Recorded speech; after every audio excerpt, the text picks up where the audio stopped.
It's coming, man. It's coming, and that's all there is to it. God damn it. Pretend you're smoking. Exhale.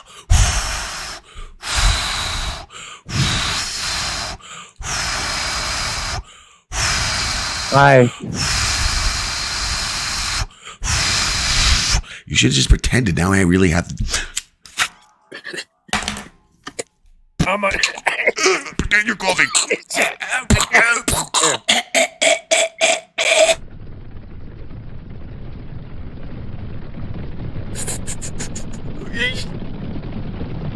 We're back. One show to rule them all.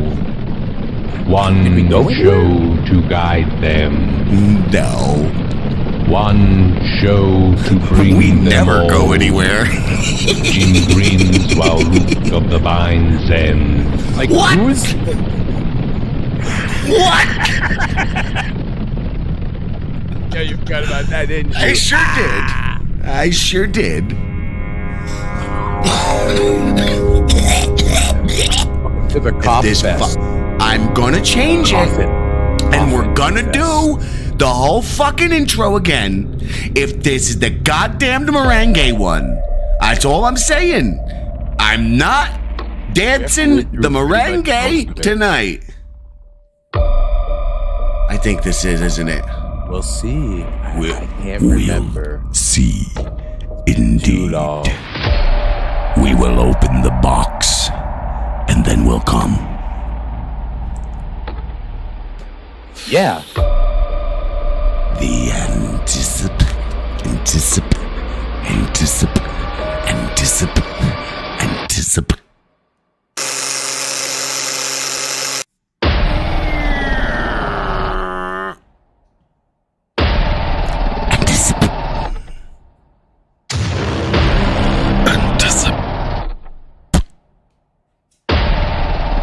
God damn it! Just do it already! This is what we came here for, obviously.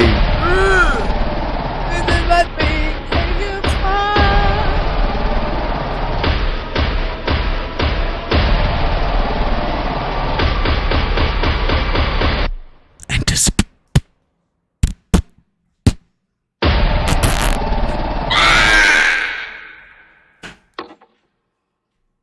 Where is it now? Now I want to hear it.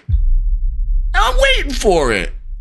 That was what I was waiting for. Ah, you chose the right one. Oh boy. I'm so excited. I never do anything right. I never do anything right. Yay! Yay! It's the right one. Hey, we're not like no Backstreet Boys. That's messed up. That's really messed up. Becky. Which means that this is what they came here for, Scott. Yeah. Oh, okay. Well, then that makes So more did you sense. see that Justin Timberlake just did, wait, was it? Do I look like I have a dick in my mouth? You know, this whole show, there will be no joke better than I won't pick her up in my white Vanna. I mean, there's not going to be a Hey, joke better everyone. than that. Subscribe to the future Patreon. Patreon.com/ we'll have to get back. Anticip.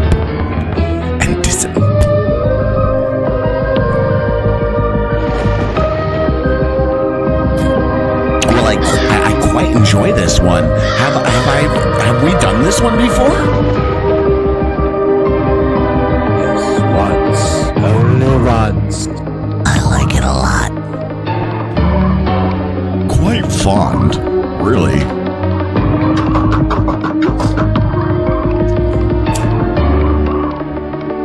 Come on in, everybody. Man, I hope you're excited to do some things that we keep saying we're not going to do tonight. I can't help myself. At this point, it's my fault. This time, it's my fault. Yes, actually. We have a lot to talk about. And yet, there's only two things I want to talk about. that fucking clown-cocked fruit, Patrick Melton, and poor becuckled Gino Biscanti. I am so sorry, Gino, for what you've let happen to yourself. All right. Do we bear responsibility for what Gino's done to himself at this point? I feel like we're somewhat responsible. We knew he's a fragile, drunken wreck of a man, just like everybody who's been watching him, everybody who's been hovering around him has always known he's just like Buddy Hackett fucking with the whiskey bottle in his hand, accessible, easy to manipulate, pliable, like a little fucking piece of putty. Everyone knew this going in. We knew for the most part who he was. Shouldn't we have been kinder?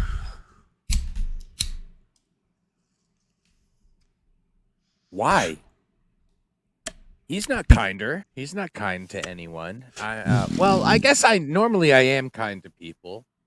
Suppose, I mean, maybe this vendetta thing, this going against others. Vendetta farfalle. Maybe it's hate not my always neighbor. the greatest thing. Maybe. I'm sorry to interrupt you, but you know what I There's a just fist popping realized? above you. Oh, he's gone. Announcement! I have a cunt below. We've been. Sorry. Oh, I heard. Good. You do that. We'll do it over. Good. All right, ready? Here we go. In 5, 4, 3, 2, 1, I have an announcement. An announcement. Yes, I have a cunt below and she can suck my cock. She's this fucking piece of shit animal cunt. I'm calling animal control. Unless it is her cunt, then I'm calling the health department. I'm just so sick of it. I'm so sick of the smell of her fucking cats wafting up into my fucking home. But I'm just beyond sick of it. The bitch was supposed to move every fucking month. This landlord's like, she's gonna move. It's gonna be great. She's gonna move and everything will be great. And, it's believable because we forced her to clean her fucking cat box and fucking pick up after her fucking animals, who she apparently lets piss all over everything down there. And when she did clean it up for that day, you couldn't smell it anymore. I don't know what it was smelling like down there, and I don't fucking care. As far as I know where I live, in my dwelling, there's no fucking stanky urine that day, but now I can't. It's in my fucking room because her fucking apartment's below my room. She's one cat, I think. What? She's one fucking cat. So she doesn't ever change the litter? She just lets it sit all week? Yeah, and it's a studio apartment. So like it's basically the size of my bedroom and bathroom, and that is why it stinks in my bedroom and bathroom of fucking cat piss. Oh, it's not even cat piss. All the systems are tied in, like heat are just. It's just wafting through like the floor. It's just wafting. It must be that bad because we're actually a good deal higher than her. Like there's because like there used to be like I think 2 old ceilings prior down there, like so like they're on their 3rd ceiling, like a drop ceiling at this point. Oh yeah. So there's a lot of space, and like we're like 3 floors up. Probably an old house, right? It's all divided up into. I told you about the basement here. It looks like it looks literally. I could film like some fucking ancient something or another down there, and you would think I was on a set of something. It's fucking fantastic. Wow. Like the stonework down there, it's just like, I don't know what you call it, cobblestone or whatever, when it's just a bunch of stones cobbled together. Well, I guess it would be hobblestone because the stones would be my basement too. There's one side where stuff's held up by flagstones. They're stacked. That's the column, you know? Those are the columns that are holding the house up. It's just a bunch of stones stacked. Well, all right. It's been working for 150 something years. So Isn't that Alright. nice seeing shit that like long dead hands have fucking placed there for some reason? I've thought about stealing her cat. Not really. I feel so bad to call animal control because as much as she's a monster, the cat doesn't know that. Because it's, you know what I mean? Like, the cat doesn't know this bitch is a monster. She can't even go in her own place. She sits in her fucking car all day. Because that's her car, which, by the way, she's a hoarder. It's filled with things to the brim. Like, I don't even know how she can legally drive. She can't see out her passenger window. Oh, one of those. Yeah. Where they have to live in their car. And because she doesn't have enough space in her place, right? This is the lady with the studio apartment. She just has to keep half of it in there because she only has that room she doesn't want it to smell like cat piss. Come on. That's one thing about a cat. I was going to say something disgusting and then I threw up in my own mouth. So I'm not going to say it out loud. I was going to say, imagine what her cunt smells like. That's what I was going to say. But that's not something that I would say. You understand? Why? That's something that I allow Jim Grindle to say. But do you not understand? You fucking jerk-offs out there want to come at me with any words. I'm standing here going, but I'm bump to shit I would never, ever, ever want to come out of my motherfucking lips. That's the purpose, dickhead. That's the point, stupid. It's like literally Impractical Jokers. How can I degrade myself on the goddamn thing to say the most horrendous, horrific things possible? But I'm so tired of it. Very tired. I honestly am. Because it is hack. I won't lie. I do think come on. She ain't getting in my white Vanna. It's going to get funnier every time. That was good shit. So, there's an elevation to the game. Highest of the high. Sure. But how high can you elevate hack, You can keep going high.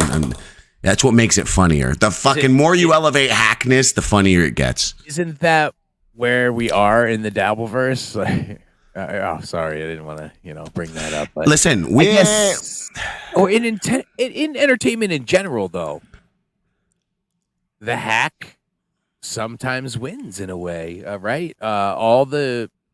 Everything that's popular is kind of hack. Hack always wins. And speaking of hacking, Zen's producer says I've never met people who cough so much. That's because we smoke all the marijuana and save none for anybody else. I've never met anybody else except for Luke who smokes. No, not even Luke, because that motherfucker was like 3 joints behind me at all times at the fucking secret show, I gotta say. You were, no, you smoked them all, didn't you? I think you were just 3 behind on rolling, maybe. Yeah, I didn't bring That that much sounds with bad. me. Yeah, That's probably why. That's probably why it seemed like you were. I feel like you were just smoking less, but I guess it's just you didn't have as much to throw up. Me, Mr. Big Baller, I come with 3 or 4 pounds always. So I just had a constant, never-ending supply of marijuana. I was just raining marijuana down on the world, as always. That's just what I do. That's why people rain marijuana down on me, which reminds me of the Blazer in St. Olaf. But anyway, we'll get to that. Yeah. So let it be known, Luke is one of the closest. I've met very few who just only smoke. It's not a good thing. I'm not bragging here. I'm not bragging. You also smoke cigarettes, so that adds a little bit. To I'm your, always topic. smoking 24 from the second I wake up to the second I go to sleep. Well, now that I've gone corporate. Oh my God. I can't believe that's a true sentence. Now that I've gone 3 days in a row, corporate, you don't do that. So yeah. Well, it depends on the week. But at least 2 days in a row per week, I don't do that. But then the other 2 days, I fucking smoke 10 times as much. just to make up, just to catch up. Yeah, but so speaking of I don't remember. So let's just have a little imaginary segue with a big fat guy on it named Patrick go get Melton. my I blazer don't like on? that piece of shit. Yes, your blazer. St. Olaf and Mr. Stone. I do wish he was here. Hold on. I wish I can get mine on. Well, if he's going to go away, how am I going to tell a story to somebody that's going to respond to it? This little jerk. So I'll just read the comments. Jim is just a tool of the man now, and this is true. I had my my very first, I don't know why I was going to say that, because I just started end of year review, and it was all exceedingly high, and it had fucking quotes in it like, Jim is a vital member of our team who represents the core values of our company. And just every corporate jargon you can use to suck someone's dick was in it. It was wonderful. But what's funny is actually What? the guy who, yeah, it's a man was the man who was giving me this review. He just before this glowing review, just prior, caught me doing something that was fireable, which is basically I was skateboarding in the facility, and you shouldn't do that. And then maybe on an old what the fuck skateboard did I have? You remember those big fat ones? I had one. But all I'm thinking about is a Jaws one, because I was just listening to the Tellin' Steve Dave where he's talking about that. I can't remember which one I had. Holy shit. God damn it. My first skateboard. I loved it. It was one of them fat boys, and it was it was something branded. Oh, well. He loves the fat ones. Maybe I was riding one of those wooden fucking scooters that Marty McFly rips the handle off when he steals it from the little kid in the anyway. Back to St. Olaf and Blazers. Another silly. Oh, yeah. And then right after the performance meeting, he ended it with, oh, and by the way, you might want to get some perfume. He said perfume. He actually said perfume. You might want to get some perfume for your breaks. You stink, bud. And he winked and left. Perfume? Why? yeah. Because of your long hair? Because my Was that like a pussy little- stinks. Wait. Let's do that again. You have a button to press. Because my pussy stinks. No, that's the wrong one. No, who claps at a stinky pussy? Nobody. Cause my pussy stinks. What are you doing? That's not a... Well, I guess stinky pussies are scary. Yes, sure. Luke, you look classy now. Well, I would look classy too if I were willing to take... Do it again. I have to go wait. I have a stinky pussy. What was I saying? Cause my pussy stinks.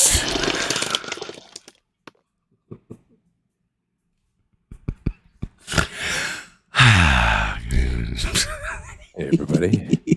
If I were able to go downstairs, it would take me about 6 minutes. I have to go all the way downstairs, all those stairs, and I have to go outside. I have to go around the block into the fucking parking lot, and then I have to go and get my vehicle in a snowstorm. Well, I don't have to get my vehicle. I have to go in my vehicle, and I have to get the blazer that an Indian man named H-A, gave to me at work. Is he not actually real? I don't know. He has a bald head No laughter.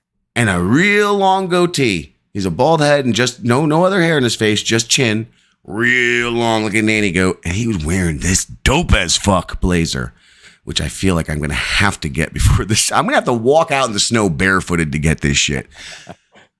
He had this dope as fuck, like yellow and gold, like silly looking blazer, and I'm walking by and I see him putting them on. I'm like, oh, and I like kind of stop and I take 3 steps back because I'd already passed him in the lockers and shit. And I look back, I'm like, hey man, I like your jacket.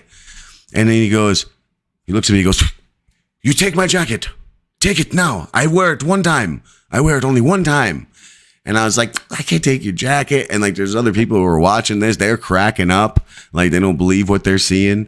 And I was like, but I also feel like I'm offending you if I don't take your jacket. Take it, my jacket, take my jacket. He's like fucking thrusting it into me. And then I'm like joking. So I go, all right, how about this? Let me just put it on and see if it fits. Now, this guy's tiny as fuck. I assumed it wouldn't fit me, you know, but I'm getting skinny. Look, instead of, you don't see my titties like that. Now you can actually read, I got your back. It used to be like this, where it looks like I got your, I got cat. But now you can actually see what's going on my shirt. So I wasn't thinking like that. And I'm looking at this tiny little engine man and Dot, not Feather. And he's like, take my jacket. So I was like, okay, if it fits me, then it's meant to be. I'm joking. No, it's not going to fit. I put it on. It fits like a fucking glove. I'm like, I literally said out loud, I was like, fuck. These other two dudes who are watching the thing start cracking up laughing. And I'm like, I don't know what to fucking do here. I say to them, am I supposed to take this? Or I shouldn't take this, right? And they're just going, no, you have to take the jacket. And he's just telling me, take the jacket, take a jacket. I wear one time. And wait, it smelled great. Oh. It smelled wonderful. It had the perfume on it that you needed. It had perfume on it. It definitely did. Now, I'm wondering if you used it. Oh, thanks. Yeah. At some sort of sex party. No, at some sort of event that he didn't want to remember anymore. So he's like, I only wear it one time at my ex-wife wedding, and I had to get rid. No, Dirty Dalish. She says it right. It is the one time he had worn it. Because he has said that. He's like, I wore it one time today. I guess I left that part out. Whoops. It just said one time. One time wear, I only. JB Floyd missed the announcement. I forgot what the announcement was. Oh, I remember.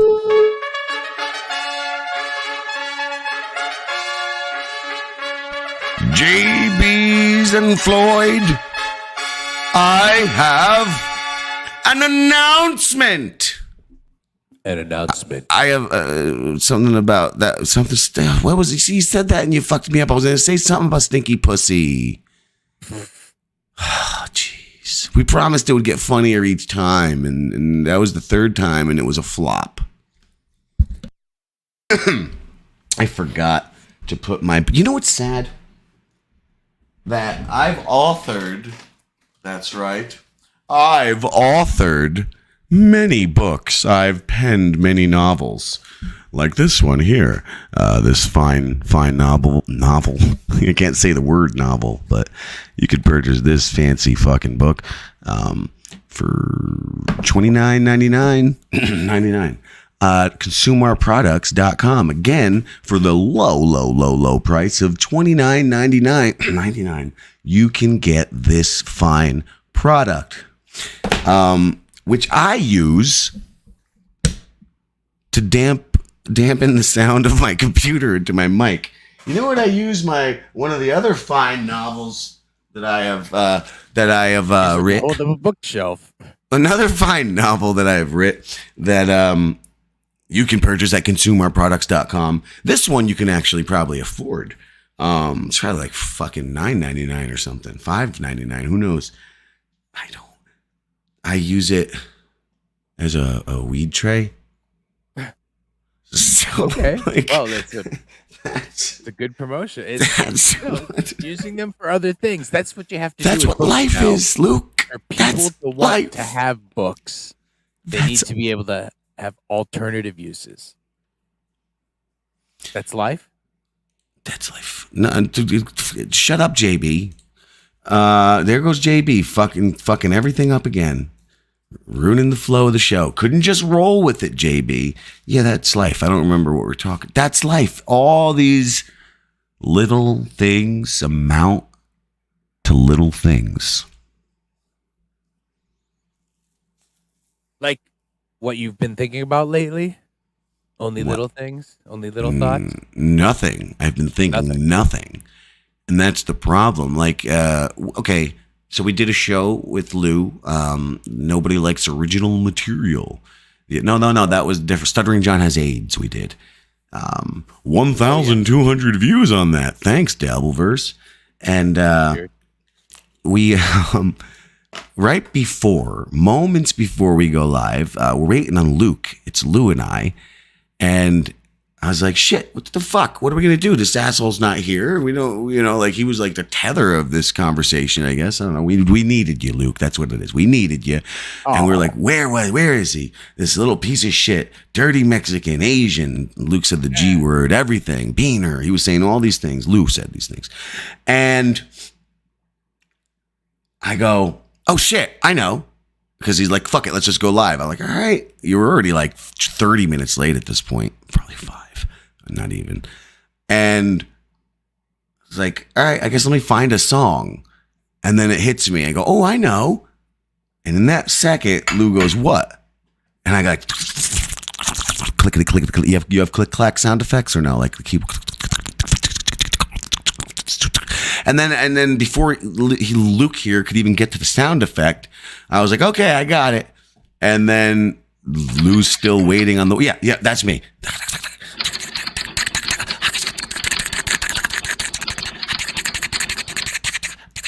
And then Lou's just waiting the whole time in anticipation. I should. I found all my papers the other day. I got my chocolate papers in here. He's waiting and I just put on an instrumental and start singing to him. Because I got the lyrics. And I start singing to him one time. And then I was like, hey, that might actually work. Because like I just wanted to see if my idea, is this possible? And Lou goes, that actually might work. And that was enough for me. Because Lou's a notorious negger. He's a major negger. Negger, YouTube. Gotta make sure for the algorithm. He likes to neg. And poo-poo things. So his just tiny bit of tiny vow of confidence was enough to say, all right. I was like, we'll do this. And I go, should I practice it? Nah, fuck it. Let me just do it live. And then you showed up right at that moment. As I was about to press the button, we did it. Anyway, long story long. Ended up singing an on-the-fly parody of Life on Mars by Jessica Lange. And I've been doing a recording of it all week since, however long it's been, really the last 2-3 days. Been doing a couple vocal takes and, just put out a fun little proper version that sounds okay. And why are we talking about this again? Oh, yeah, I remember. I remember where we're going. But now, because I've been that song has just been on my brain for the last 2 weeks, it won't leave. Every second of my day, I'm hearing, and it's fucking driving me mad because when I shut it off in my head, there's nothing to think about. That's where we were leading you to, folks. That's what Luke was alluding to in what I said before. I have no thoughts, and I can't. I'm not interested in. I think I legitimately ran out of fucks to give. That thing you hear all the time, because just in general, no fucks to give for anything. No, and I don't care about politics. I don't care much about TV. I care about nothing. Obviously, my family and my children, and I will think about them. But what is there to think about? Are they okay? Are they this? Are they that? I'm not going to sit there and go, oh, I love my children while fucking working all day. That sounds like a fucking weirdo. It's like a fucking creep. I have no cares. And there's not even worries right now, which is bothering me a little bit. No, it's not bothering me. It's not bothering me at all. I don't want to say that. But I'm comfortable worries at the moment. Of what? What do you mean? There's no worries. I don't, okay. Let's say I just don't pay all my bills, right? It doesn't matter because I'll just fix it next week. Or let's just say I go bankrupt and I fucking go in the rears on everything I owe in the, on my car payment, my insurance, my electric, my internet, whatever. Any bill you can think of that's an expense in life, I'm just 2 months behind on. I'll just fix it next week. At worst case scenario, maybe a week or two later, and then I'm back again. Good. That's good. I know, but now that's even less to think about. Like, at least I had the worries of like, can I pay this bill? Like at other jobs and shit. Now it's just like, well, You want worries? I mean, I don't. oh, I man. don't. I want to be clear here that I don't. I'm simply pointing out that I don't even have that to think about. There's nothing going on in my head all day except for literally the work I'm doing in that very moment. And I don't like it. I don't like it. Like when I say the work I'm doing in that very moment, I even mean like, let's say I'm walking from point A to point B. I'm literally thinking and strategizing how I'm going to walk from point A to point B. Because that's how empty my head is at this point. Well, don't you get to listen to stuff? Or are you bored with listening to everything? Well, it's kind of fucking my ears up listening to stuff. So I think I have a problem. Like when I listen to shit, when I come home, I can't hear shit. I'm like practically deaf. Oh, I forgot to put a little fucking tip in just as we were talking about, and I think in the special Patreon content. Ooh. We were talking about a tip. Could have been in this, but I didn't put one either. look at us. We both are liars. We're both just like we're. I love doing this. I'm not doing this. I always put it in tow, and then we prove ourselves liars. What were we just talking about? No, I don't remember. I thought I remembered, but I don't. Well, how could you remember? You remember nothing. You're thinking nothing. You're only thinking. I have reached that place. I'm Zen. I am totes Zen, yo. Oh, there's no wandering thoughts. The water is placid, right? Of your mind. The waters of your mind are just a nice, calm state now. Well, I mean that's kind of good, right? And Becky. I know Zen. You're no Zen. That's right. I'm goddamned funnier. Well, you know, earlier we were watching the intro to the show, right? And I said, Jim grins while Luke of the Vine zens. Yeah. And you were like, what? What? No, I said, what? What? I can't do it without the music. And that's what I meant. Like sometimes during these shows, I'm in a Zen state. You know, it just happens like that. So you're Jimmy Grins and I'm Zen here. Yeah, now that's all I'm doing is sitting walking around literally grinning like a retard all day long and winking and nodding at people. Oh, winking Yeah, and yeah, yeah. nodding. I thought this is the last few days I noticed. I was like, oh my God, I'm the guy who winks and nods. Or I do this. Ready? Uh-oh. We're walking down the hall together, all right? Walk down the hall with me. And now we're passing each other, and we just make eye contact suddenly. And there was a wink there, too. And then keep walking. You do that, they're not going to want to talk to you, usually. So it works, all Is right? that why you're doing it? Yeah, you're doing it so that just stay away from me. Eh? You want to fuck? I mean, that's what you're saying when you wake, really. You're like, you point your fingers at them. You're like, hey, you're my next up in line to get in my white Vanna. You're going to have to pay $19.99 a month in a month to figure out, once we finally do it, you're going to have to pay $19.99 a month to catch that fucking 10-minute pre-episode. Don't worry, there'll be plenty more content by then. Haha, that was Zen. This is now. That's right. Jim Grindle is the future. You hear me, Anthony Zenhauser?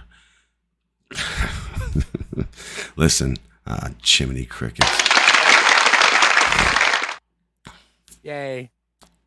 No. I got a Buddy Christ in the mail just now.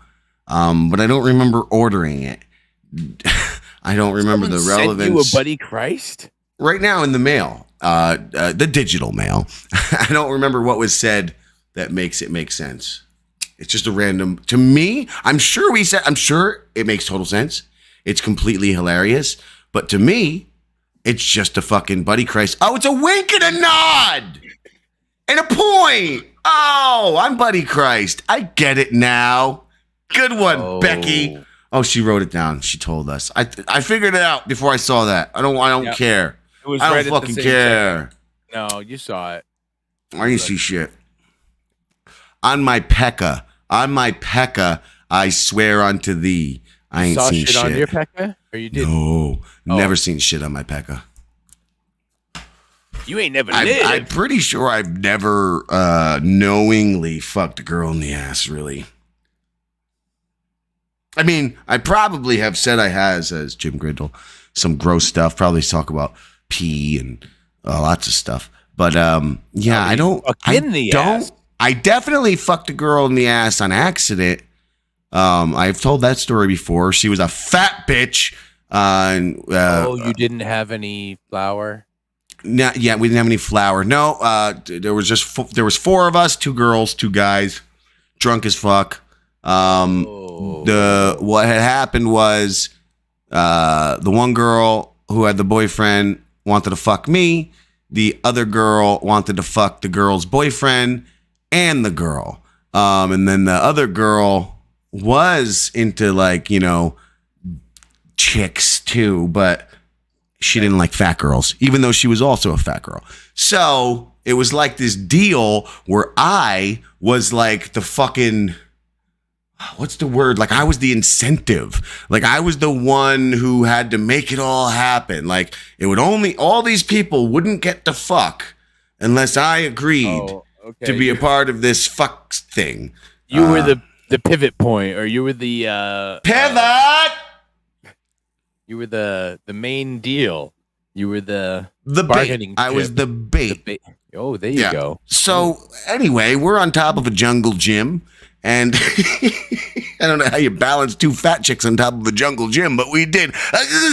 So we're on top of the jungle gym, and we're fucking. I've told this story like 80 times, but for those who don't recall or haven't heard it, we're kind of taking turns, swapping. I mean, it wasn't like, hey, your turn.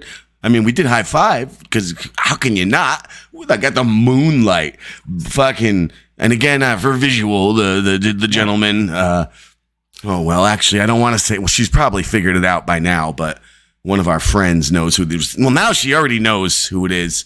One of our shared acquaintances in one of our group chats, who's my childhood friend.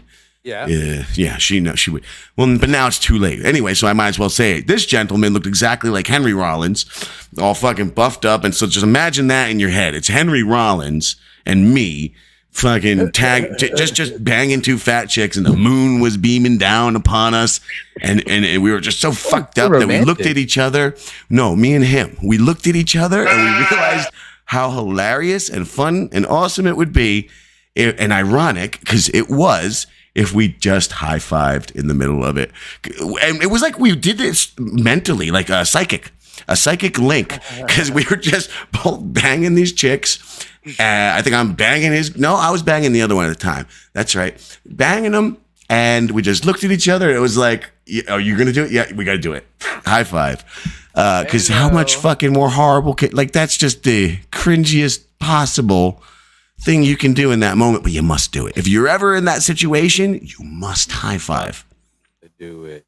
Yeah, you don't have a story without it. Anyway, after going back and forth, like I'm in it, this one, I'm in that one, he's in, blah, blah, swapping off. I guess they're swapping us because they were big fat bitches, so they were kind of just mobile there.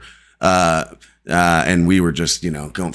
I didn't want to fuck either of the bitches, but he really wanted to fuck the other bitch. She wanted to fuck her. I wanted to watch the lesbianism, mainly because the one girl didn't want to do it. So it was like, okay, this is some sort of reluctant, awkward lesbo situation. There's definitely something to gain there. Other than that, I wanted nothing to do with Interesting. I mean, nothing for. This is for the joke, but not even a homosexual at all. I'd have honestly probably rather have had sex with the man than those two big girls. You look like Henry Rollins. I mean, yeah, he was a muscular man. I mean, come on, the musculature. Oh man. But now, anyway, were you in that group? Well, there was always a group that it was. Wait, ask that question after the asshole part. Swap it out, and finally the fucking fatty goes, "Can you guys please just stop fucking my asshole? I really need a break. You're killing me." You're something like that. I wish I remembered the exact words. They were fucking hilarious.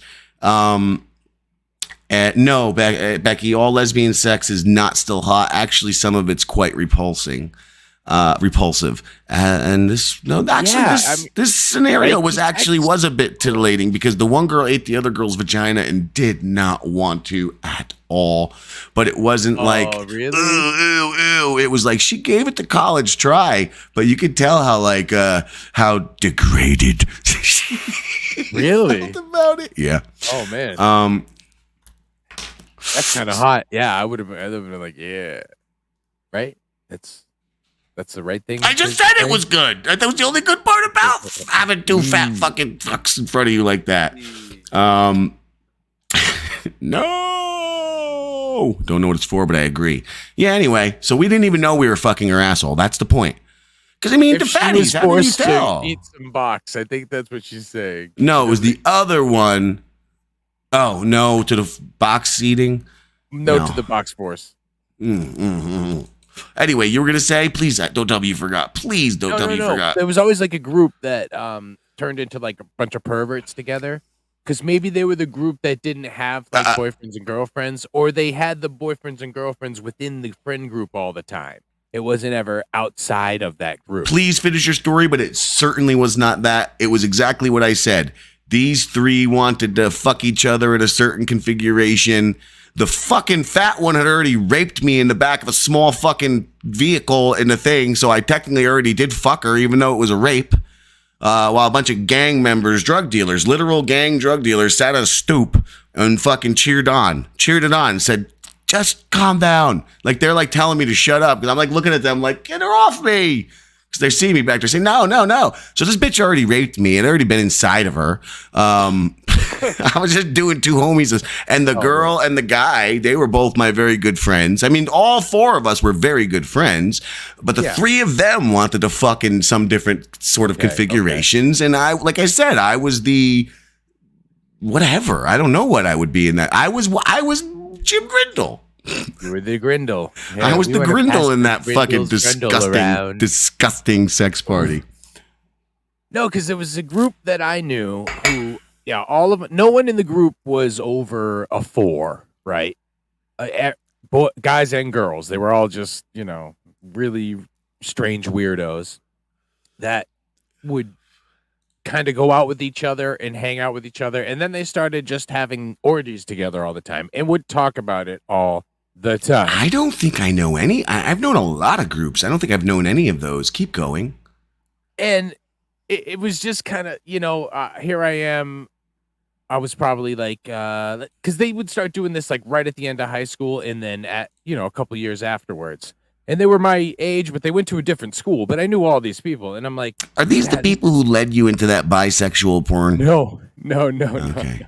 They had nothing to do with that. But you'd think. And this is not a picture of me from that orgy, okay? So stop sending me that and saying that you found it and you're going to try to blackmail me because it ain't going to work. Everyone can tell that's a Photoshop, anonymous person.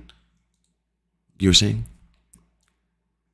So I had already been in like a few relationships like at that point.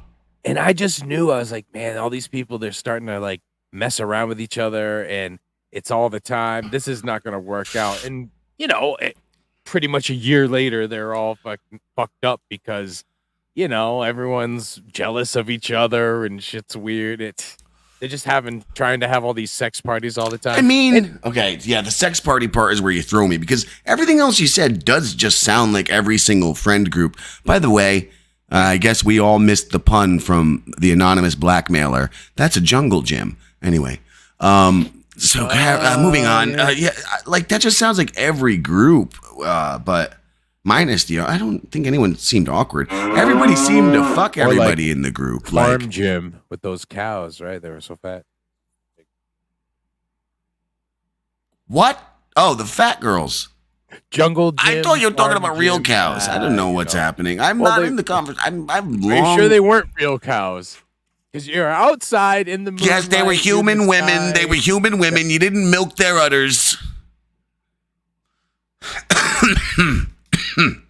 And never mind. I don't want to talk about that. Let's move on. Please, udders. because I'm trying to think of more filthy. Have you ever drank any breast milk? Urine? No, not that either. No? No breast milk, and I'm pretty sure I'd never drank urine. It's not that bad. I don't think I've ever been peed on. Have you been peed on? No, not. I don't think on. like not on purpose. I need to think about this. I don't think I have. Yeah, I'm boring. See, yeah, no, not really like that. You never had any Group S Sergeant Greenleaf, because anyone who calls it Group S doesn't get S. Group S. No, but you're. I mean, I do see. Okay, there was some big S, so that's why you're uncomfortable with this line of question. Lay back and enjoy it, Becky. What does what mean? That group. That's what that means. No, I'm just no. Oh, no, that is what that means. You just nailed it. Like the gentlemen. What? Let's try with each other because we all love each other and we're all together and we all go to concerts together. He said love. Study together and blah. It never works out. People aren't like that. Most people aren't like that. If you're going to take a group of people, it's not going to be everyone in that group that's going to be like that usually. Even if you're like all weird and, trying to pretend to be weird. I think it does always lead to sex because I don't feel like our group of friends all had a lot of sex back in the day with like intermingling in the group. But then I think about it and it was like 5 or 6 girls in the group that were like the main core group. And I did the 4 of them. So there like, so maybe we were doing a lot of. Maybe we were. Yeah. Whoops. Well, no, 3 because the 4th was not main. Well, I guess in my world, she wasn't to think about fucking. That's what Zen's producer says. It's always the ones you never want to think about fucking. Yeah, the close friends that you're just around all the time, and then some nights it gets late and people are fucked up, and it just kind of happens and you're like, oh shit, are we gonna like continue this or what? Or yeah, you're creeping me out right now. Or no, or like you just have a you're like being all tender and weird about it. You have a one night. You're like, is this really happening? And you wiggle noses together. You're like, oh, we can't tell so and so because blah blah blah like you and da da da blah blah blah. So but unless we get together and you're like, okay, all right, see you. Never. I wanted to make the joke that this is just something that happened to you, Luke. It's not some general thing because what you say does sound like something that was. What did you say again? Say it. I can't remember. Fuck you. No, you have like the fact is though it is. If this becomes a thing, the stupid thing you said is actually the thing that's always said. So but it's actually happened. So that's actually happened to me. So kind of funny. What's this? 2 friends hooked up in my apartment in college, and the only way I can imagine it was a bulldog humping a Great Dane. She was a big one then. She was very tall and lanky, and how do you know he wasn't the big fat? Tall, lanky. Well, the bulldog is humping the Great Dane. I mean, I guess she could have been like, he's all comatose and tall and long. And that's the other thing I don't think about. Like, I used to think about my past. Just run over things for fun, but I have no interest in that either. I am not interested in anything anymore. Like I don't think I am. Like the animation, it's all there. And the world's still unlocked the way they do. Like the ideas still come to me and unfold the way they do creatively. That's all still there. Okay. But I don't have the passion for it. I don't care. It's just shit now that just happens to fly by. And really, I think something in my head is pushing it away. Like, just get out of here. I don't fucking care about you. Get out of here. Get out of here. I'm not thinking about you again. You're not putting another second of, because maybe it goes to our conversation recently that as a group, the DJR network, you see the quotes unquotes, the Dick Jerk Retard Network, can't talk anymore. This you'll have to go to Patreon for, because that's what we'll put up there. We do a lot of behind the scenes talking about a lot of fucking really cool shit. And sometimes we've even in the past gotten together and done some creative projects, and we're like reading things we're writing and such behind the scenes. I don't know, Luke, if you've yes, you have actually. You definitely have been a part of that.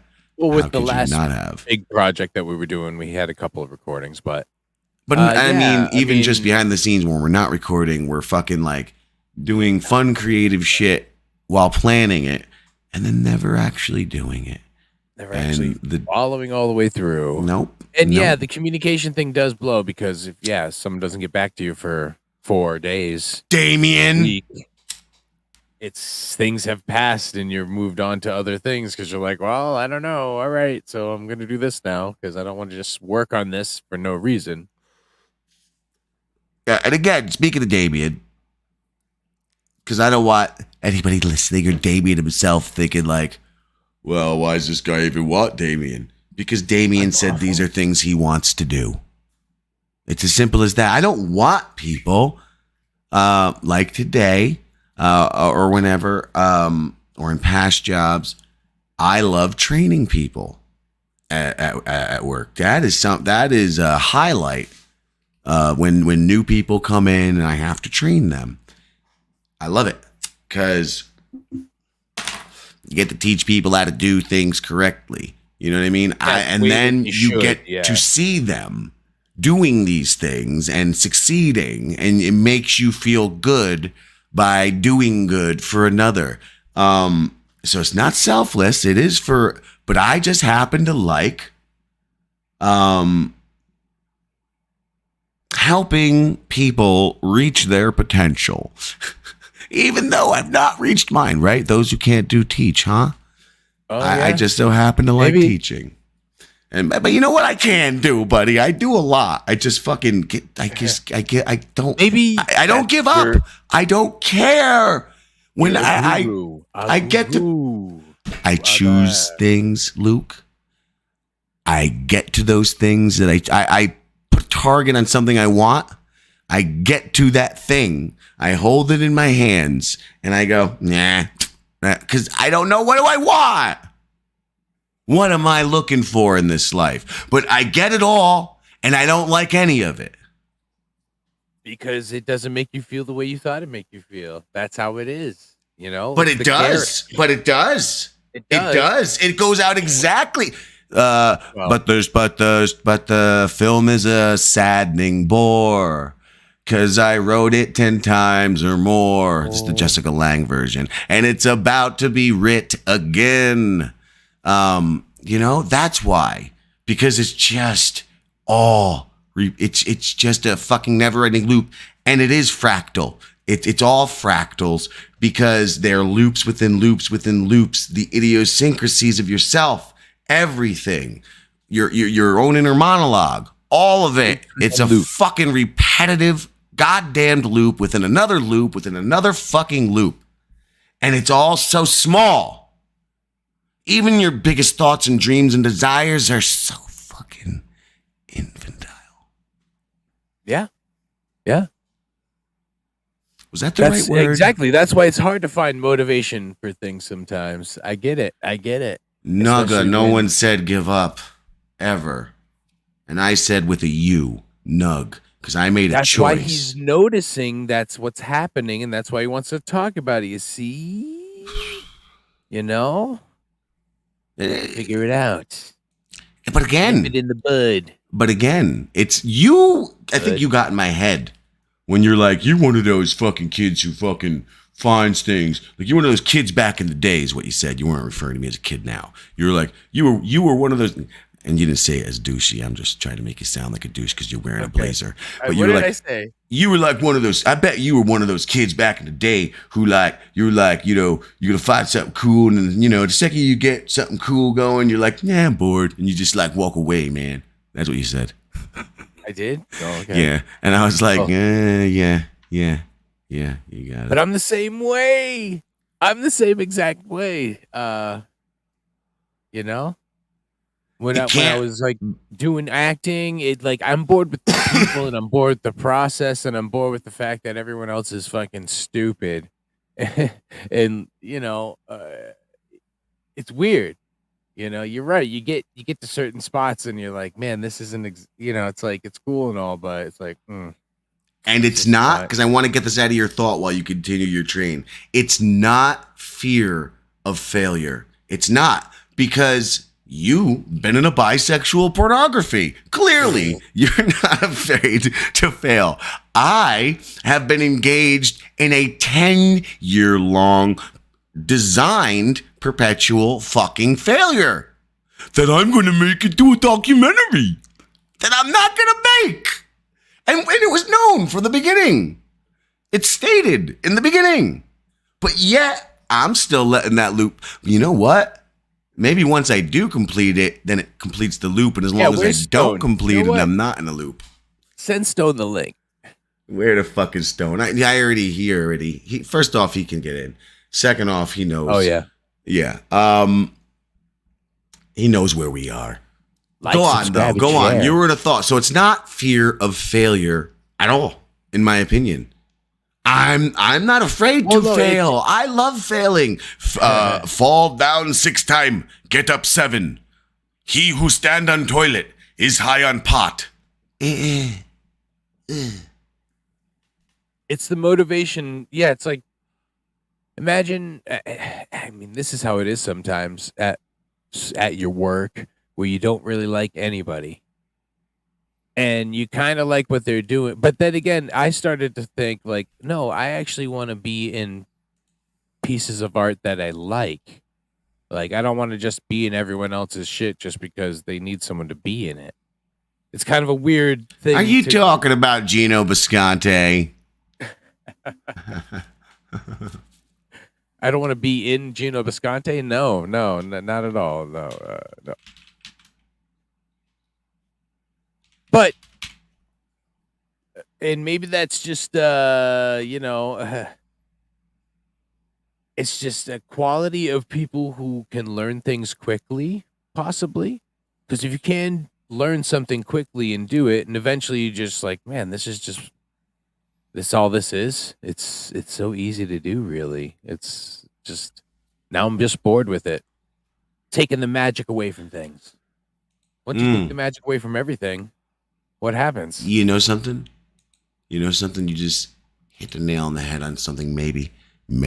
You might have figured something out, possibly. I recently have been practicing not allowing my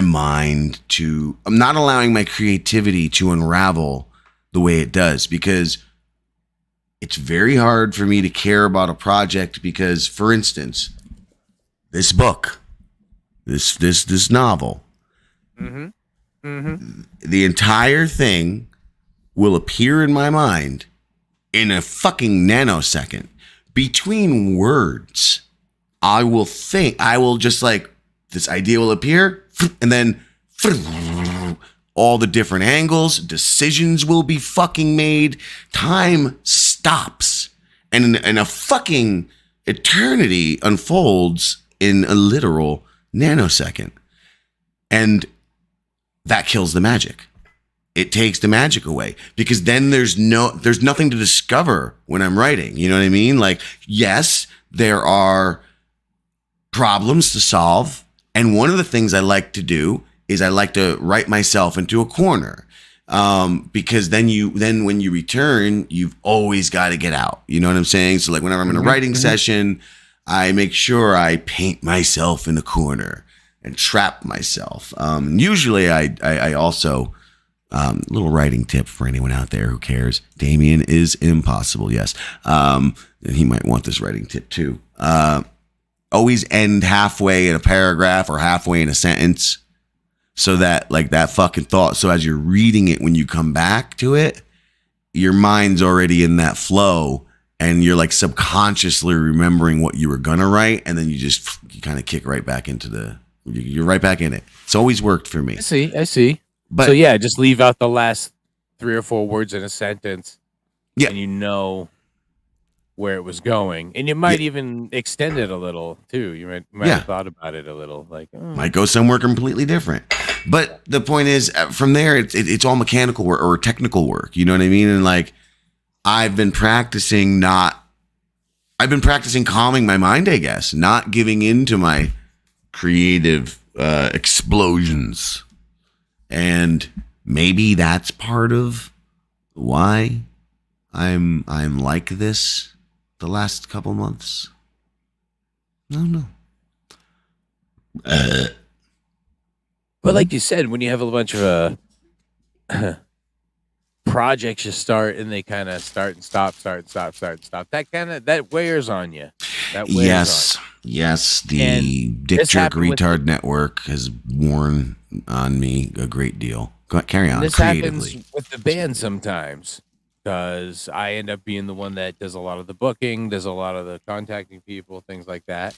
And that burns you out when it doesn't yield, it yields a little bit here and there, but sometimes it's like, man, you got to send so much shit out to get a couple of gigs and a couple of people to listen. It's, it gets mind numbing. But that's the thing. You have so many more failures than successes, and that's everything. That's just how it is. Other people. That's just how it is. You fail until you succeed.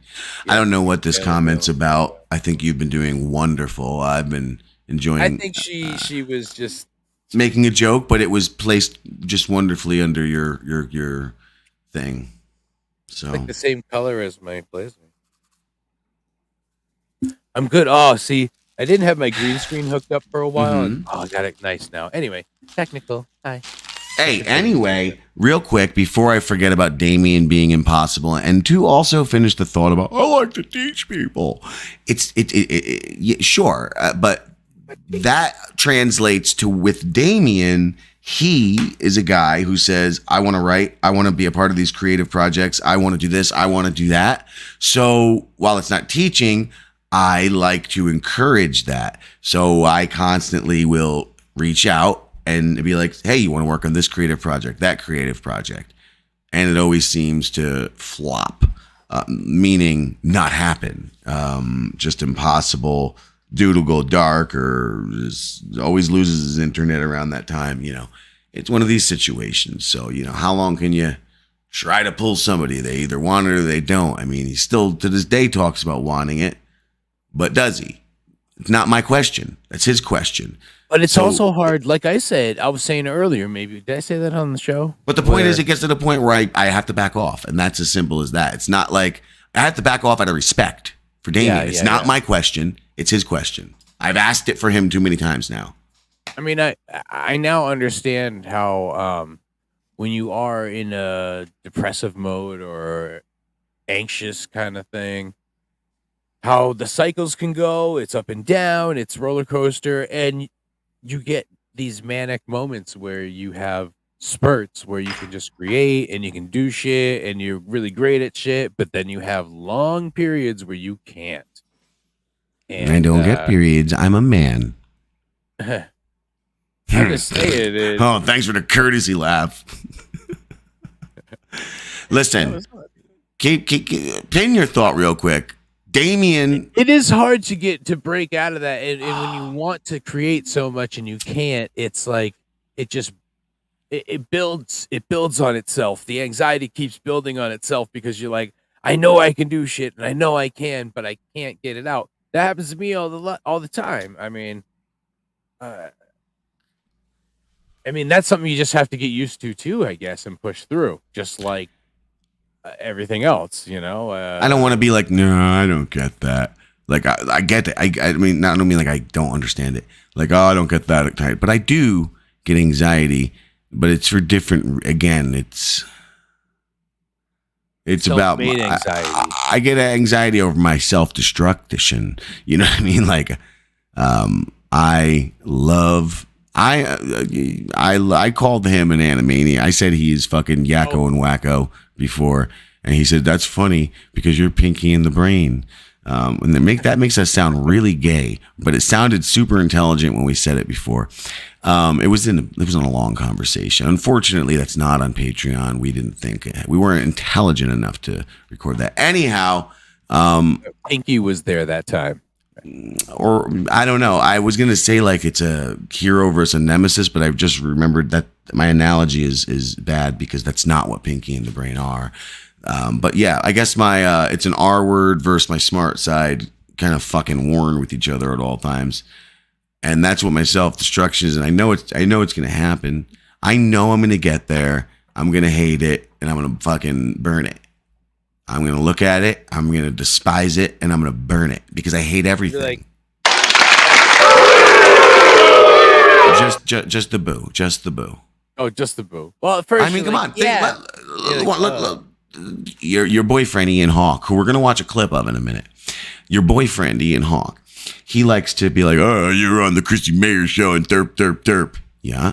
And I get to the Chrissy Mayer show. And the first time I'm on that show, after all the talks, like lots of Luke, and all you who've been here for the duration know our previous relationship with Frank Pellegrino. Huck Tootie. But he doesn't even deserve that fake spit anymore. Frank Pellegrino. Anyway, he'll get it eventually, folks. He'll get that soundboard. He'll get quicker with it. Frank Pellegrino. It was funnier the third time. Certainly. That guy, he was a fucking fat piece of shit. And no, we had lots of conversations and they really made us think they were smart. Maybe people who got it. You're not even invisible. Now you're just being weird. Can I state a stupid fucking point about your boyfriend Ian Hawke? Okay, yeah. Any fucking how. You go on the these people kind of conned us in a way, and like that they were actual free speech people. They were actually about this anti-woke, anti-cancel culture shit. Then you come to find out, actually, they are that. You know what I mean? They come from that. They're just masquerading as the other thing. And then you get there, and then you realize how bad they are. Like when I think it broke when Chrissy Mayer asked me, "Do you think pretty people should get free money or something like that?" I forgot what she said. You think pretty people get preferential treatment in the workplace, or do you think pretty people should get hired more? It was some stupid ass question. Okay. That I'm sitting there like dying inside saying, I can't, how do I not just eat everybody in this room at this point and then fucking just take a massive shit on top of the world when I'm done because this earth is trash. I hated everything in that moment. How do I respond to that? How do I degrade myself by responding to that without being an aggressive asshole, without being this? And I'm just sitting there like, but no, you've gotta see, this is what it is, Jim.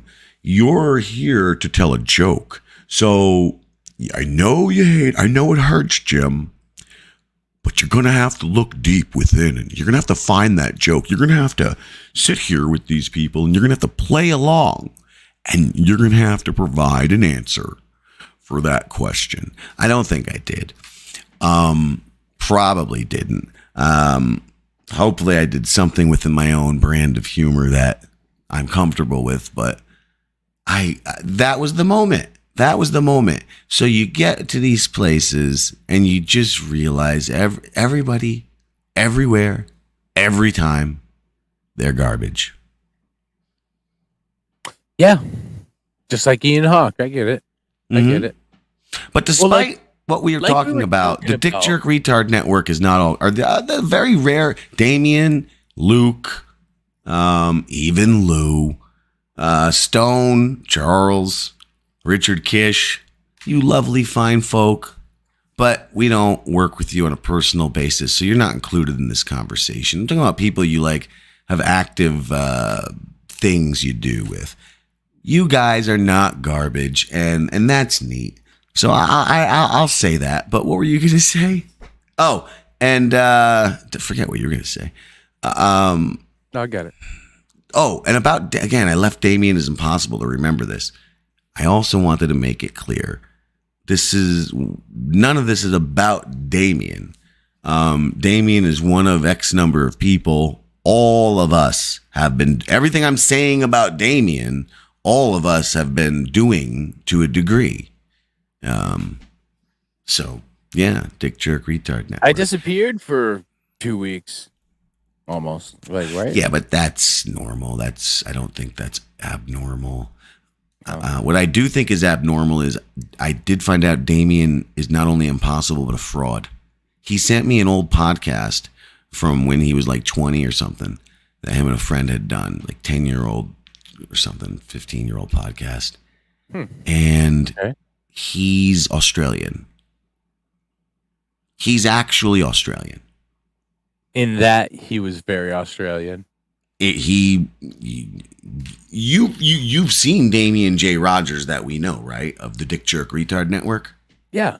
Yeah, and that's not an Australian man. That's like a weird Brit, if anything. That's like a swarthy kind of fucking maybe even a New Zealander of sorts. That ain't no Australian. Well, maybe he does it so people can understand him more. Understand him. No, better. it's just because he watches. It's like he watches those. so much American stuff. Yeah, correct. Or So British. So when he was younger, he sounded more Australian, and then after watching, it was like, more I and just more and fucked this more and more. kangaroo on top of a barbecue, mate, and I shoved a shrimp in a stinky pussy. Make the laughter noise, quick. Oh shit! I shoved the shrimp in the kangaroo's stinky pussy. Ah! Thank you. I feel better now. Merchandise exchange policy ain't got one, but we do have a fun piece of merch coming up. All my shirts have dead things on them. Coming soon. It's just a black shirt, and it'll have I won't tell you the font, but it's going to be a really cool design, and it's going to say, all my shirts have dead things on them. Do you get the joke there, Luke? Like microscopic dead things? Like No. yeah. Meaning that the shirt you're wearing just has words on it saying that. Although, actually, the joke, actually, no, because then when somebody says that, you could be, nah, stupid, look, dead things. Right there. My shirt has dead things on it. The word's dead things. So Words dead things. technically, it would be true. Or, if you just like wore like normal shirts and one day you wore that shirt, then, then you're just a liar. All my shirts have dead things on them. They have my Yeah. dead skin cells. Aren't they? You have like little. Well, that's micro- true too, but micro you're little- being too literal. I'm always. See I'm what literal doing? I'm going Lucas. back to Damien's thing. I'm literal Lucas. But I interrupted you a bunch and you were going somewhere. Please try to find yourself. Everybody is garbage, and it sucks to find that out about most people. You're right, and I feel the same way. These guys here, some of our friends and stuff, not garbage, but Man, But slackers. a lot of those people out there. a Not lot garbage, of- but we're just a bunch of slackers. We're a That's, bunch of slackers. We like each other's company, and we get along, and we understand each other, and we're all weird in our own ways, so we understand that. And but we're not just we're all a bunch of art fags. Even shady Charles pieces of Whedon, crap. is an art fag. And some of them are too, but in the arts, you always have a bunch of people that are, they're imposters. They just want to do that because they think that that's a good way to either get chicks or a good way to. They want to get famous in some way. And we were talking about this where.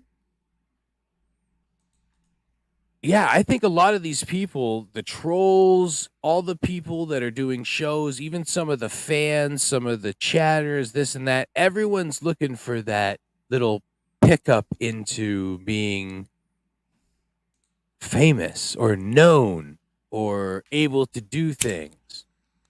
Even the ones who are doing troll things, because that gets you notoriety, right? The notoriety gets you on shows and gets you to do this and that. But how far are you willing to go with that? And if that's, again, the thing that people know you for is the thing that people are going to want you to do more. So how are you going to keep outdoing yourself? I mean, if you make a dude have a heart attack, isn't that the pinnacle? Oh, are you rolling with that whole theory that Derek from the clip we're going to see, but I don't know that we're going to hear him. If he's going to be, are you rolling with his little statement that he gave Joey C a heart attack? Because it was most likely you, Luke, because you've really been rolling hard after Joey secretly behind the scenes for. No, I'm just kidding. Luke didn't do any of that. No, I had actually reconciled with Joey on Christmas. Dork.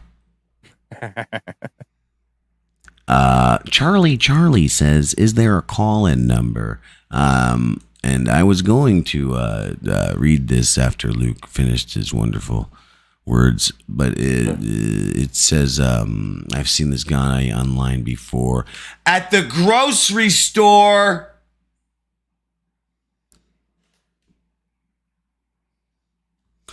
But yeah, there is a call-in number. We'll get that out there shortly. First, we're going to get to a clip after Luke finishes what he was saying. Just everyone's trash, and you start finding that out about all these people, and it's just sad. It's just sad to know that. Have you ever known a person who's not fucked you given the chance to fuck you? Don't forget your But I feel like what I'm saying is direct. I feel like that's an active in it. So yeah, do you? what is that? Why are people like that? It's like once they see that one mistake, they just jump after it and attack. It's very vicious. Or it's not even a mistake, just like something they want or something that's in their head, even. Wall of trash sounds hilarious. Indeed, it does. I think we'll have to get to work on that. Run that down. Yeah, write that down, eh?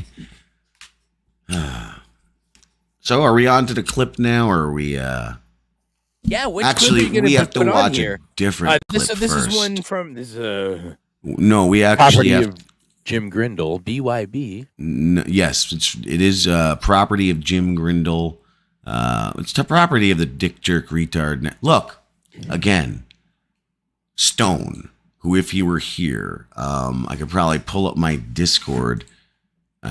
Actually, no, we do message a lot. I'd have to scroll a long time and remember when. Oh, yeah, Colbert. But way prior to even Jerry technically was the first person invited to be on FGTZ. What's this Discord bullshit? But Stone, months before, you could see messages of him and I talking about creating the show that he wouldn't be on because he didn't want to be on it like at the time. But then we started the show, and then that Toby and Rusty, I think, quit. And then it was just me and Jerry, I think. And so that's when Stone was like, well, I guess Lou and I have to fucking come in now and fill in the gap. And then they just ended up staying from that point. But Lou was in the know long before And Toby Jerry. and Rusty came back? Then they came back, yeah. And then Okay. it just grew Okay. from there. Then Bradley, and then Damien, and you. I don't know what order, but Yeah, it was the last. even Whedon actually knew about it, but Whedon nor Lou either. Although Lou actually, yes, Lou wasn't an active planner of things like Stone and I were, but Lou definitely was in the planning conversations, especially to the point where he was like, I'm not doing that fucking shit. Fuck you. Like, he was adamant about never being on it. And never having anything to fucking do with it. Whedon was made aware of it prior to even Jerry's invite, but he was not a creative person. He was he also said he would probably never be on it, and I think he broke that rule as well eventually. But yeah, Lou and Stone stepped up, and that's how they that's why they were here. They were just supposed to be behind the scenes people. Although I did expect Lou to eventually show up, or like not even behind the scenes people. Like, we were gonna do like trolling and shit. Like, we were gonna have a whole thing, and like maybe Lou could come on as an adversary at some point, or Stone like do their own show versus us, kind of like how Patrick Melton and Steel Toe. I mean, do you people really not see it? Do you really not see it? They work together. I mean, Shuli and Bob and all them, they did their whole deal with Stuttering John on the air. They made their proposal on the air. John, come on.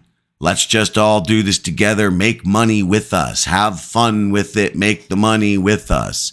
Because this is what sells. This is known to be what sells. And yet, we should be fighting all the time, actually. Well, no, that's not what sells. No.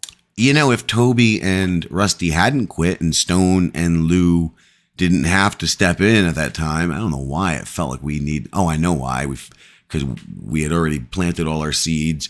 At this point, we got Gino and Dixon and Chrissy Mayer to fucking shout out our shows. And there was a point at that point where we were being talked about on Compound literally every single fucking day on the shows, between me and Jerry constantly calling in. I mean, you were calling in at the time too, but just not as a part of us. Always getting shout outs and shit. That's why like Stone and Lou were like, yeah, I guess if there's some steam, we've got to keep it going, I guess, if it means. But so shout out to Stone and oh, Jesus Christ. But how do we get into that? FGTZ? How do we get into that? Just how there were messages between you guys. Oh, you were saying Early Jim before Grindle. that, Because you said talking Jim about Grindle's BYB. So the point is, this is technically Jim Grindle, Stone, and Lou's BYB. Technically, yeah. And then, look, correct me if I'm wrong. Unlike those Number one. two guys who went on to become BYB, you were a part of the creative stuff from the moment you got in. Damien was. You know what I mean? Even Kish is a super late addition to doing stuff with us, involved in creative things, unlike any of those other guys. So, for what the show that went on, so technically you were to blame for BYB as well, is what I'm trying to say. You, Damien, not Kish because he came after, but you and Damien also bear blame because you helped feed that beast, the FGTZ beast. I'm getting mad because we're doing work, and we're all like, "Oh yeah, that was fun. We did a session. We did this, and we finished this." And they're like, "What?" Like, well, then when you go to do stuff, do stuff. Don't. And you were talking about like telling the difference between doing a show. Becky's and not right doing here. a Keep show. talking. In the Patreon version of this, the early show. Really? Because I remember talking about that since early FGTZ days. I thought that's what we were talking about. That's one of our earliest like rants we went on, and that was also some bullshit that went in Hot Water. If you remember with Gino and Dick Bags, the ski mask boys, those fucking fruit bags that fell into obscurity, huh? Anyway, carry on. Where a lot of those guys, they weren't different when things got shut off. It was always, they were in the same mode. Oh, before the show started. And sometimes they were maybe even more loose and more funny because they weren't on broadcast and trying to sort of measure what they say or not say certain things or hold themselves back or this or that because they have to, because they say some really terrible, uncontrollable shit when they're not tethered by YouTube rules or whatever, or just the rules of common decency that other people are going to judge you on. Oh, I don't think we'll like that so much. We don't like harm words. So I mean, of course, we're always willing to hear. There's no way. We're always willing. I don't know who Charlie is. Tell me. Okay, fill me in. So but there's Gino a StreamYard. We don't really have a call-in number unless Luke wants to give you his number. No. Everyone else has it. Everyone has it. So yeah, why not? You could just star 670. Go ask Derek. Yeah, call Derek and go ask to you. Stevie Lou has it. Skeevy Poo. Ski Mask has it too, but that's a weird one. No, Charlie is this guy that apparently calls Gino. I thought it might be a work. I thought it might just be someone Gino knows that's calling him all the time, and he's arguing with the guy in Hot Water. He's arguing with him on his Gratcast. He's everywhere. Apparently, they talk on the phone, just like other people talk on the phone to Gino a lot.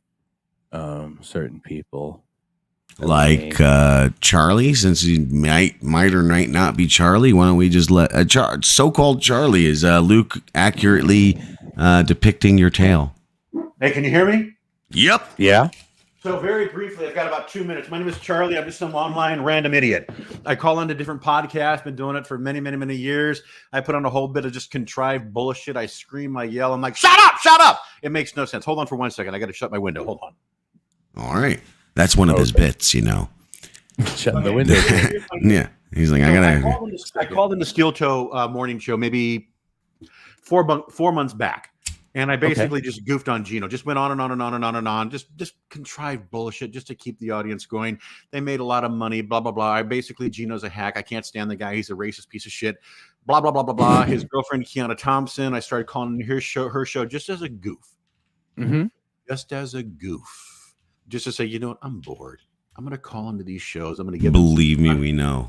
Okay. Mm-hmm. So I said, I'm going to give them some content because they have no content. I'm just going to hold their audience for them. And they love my calls. And of course they go ahead. I'm sorry. Did you say something? No, you're right. You're right. Yeah. They have no content. So you're giving them. I'm already loving your call. So go ahead. Sorry. No, I'm already loving your call. You got a lovely voice. So already, where's the objection to the call? N-word. That's what's coming. Go on. So I call in Above the Lead Sponge. He's an absolute hack. All these people are hacks. I've called into Compound Mina. They're all Garrett and Steve. They're all absolute hacks. I basically just say, you guys aren't funny. You don't have an original view of voice. You don't have an opinion that resonates, that's separate from anyone else's. You guys are just hacks. You just basically go online. And I've seen Damien. Is Damien in this room right now? No. Okay. From my understanding, I've seen clips that he's provided online. Does he have like a slight lisp? And a lisp in where he is an Australian pretending to sound American. Okay, I don't know. Maybe. I think I've clicked on his links where he uploads excerpts from different shows. I just know his name. Anyway, so I truly can't stand Gino Bisconte. Basically, I would call him and say, I can't. Oh, I'm sorry to interrupt. You used to hear him on Gino. He would say, "Clip it, Damien," which then we turned into "Clip it, Becky." And now the Shuleys are all calling Clip It.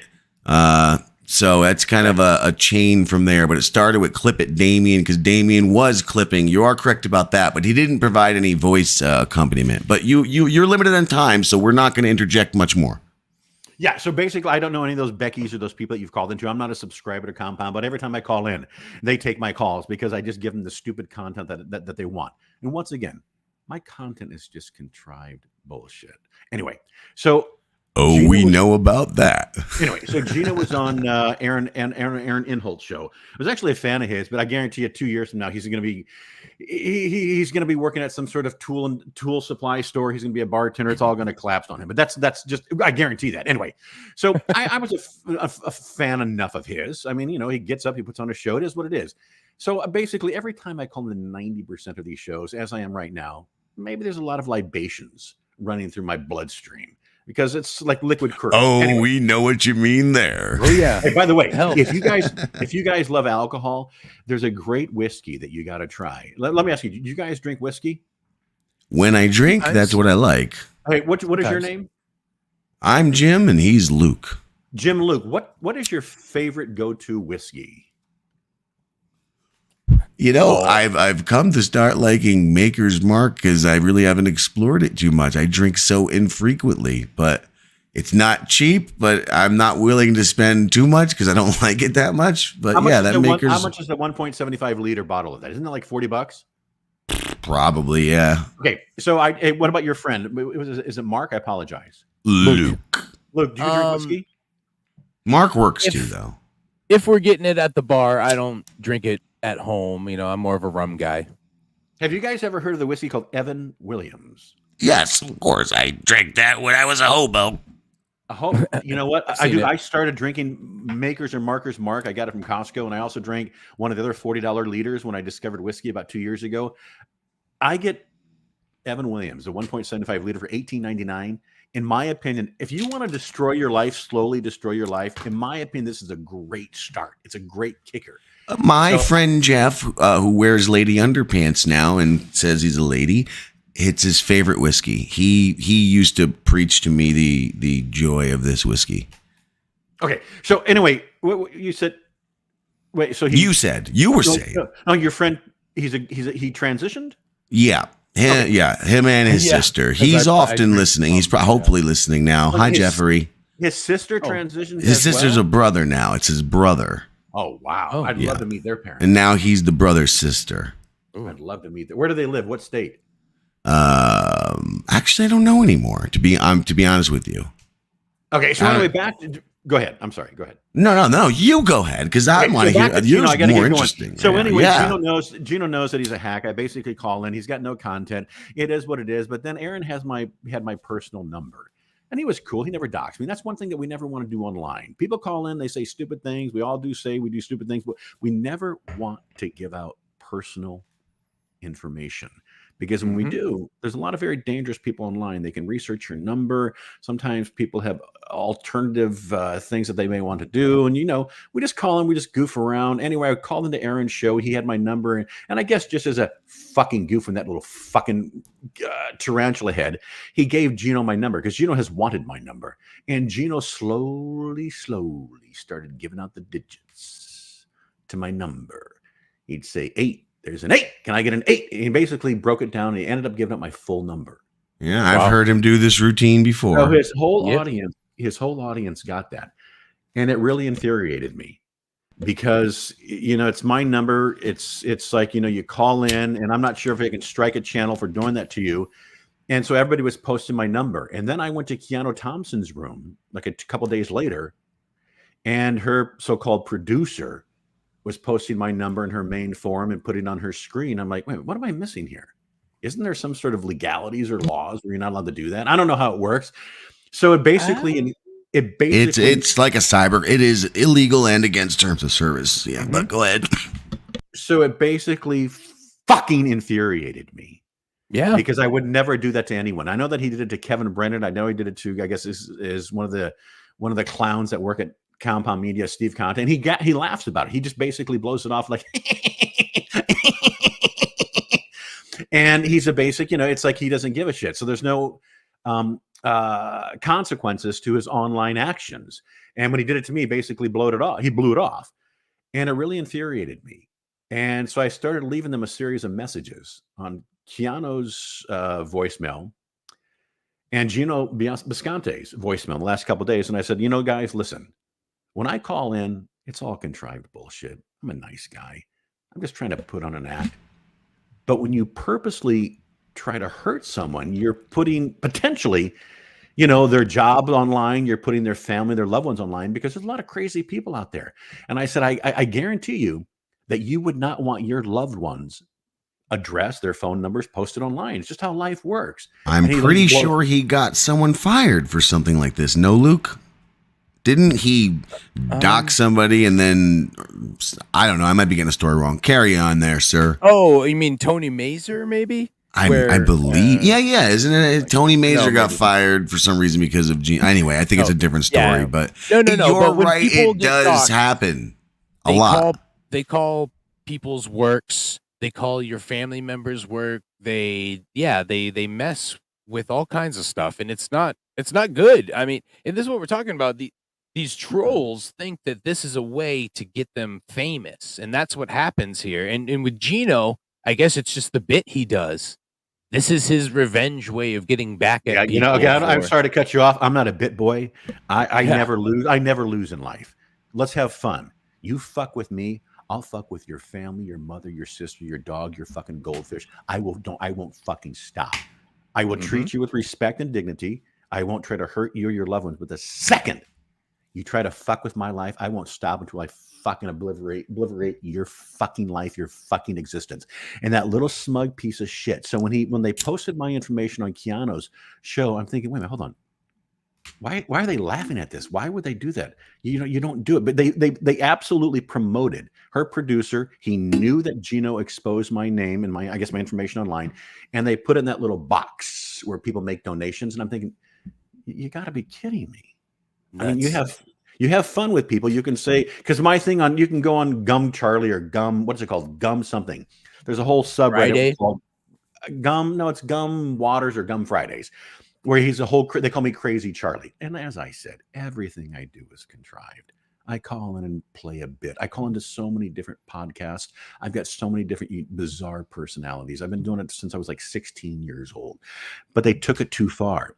So in the last couple of days, I've called into and I've left them voicemails. And I left one with Keanu earlier tonight. And I said, listen, once you start playing my voicemails and you start identifying me as some sort of lunatic, the first thing that you need to say is we doxed him. And now this crazy son of a bitch is calling us. And he's saying all these things to us. That's all I care about. As long as they say we intentionally, purposely doxed us. Now, if you go to Kevin Brennan's website on YouTube, go to his last, well, you don't have to do anything. If you go to his last uploaded video, I posted 3 very long different paragraphs. And one of the things that I said, and hopefully this fucks with Keanu Thompson's mind. I said, you know, Gino, you purposely, intentionally, you spread my information online. You basically, you know, it's out there.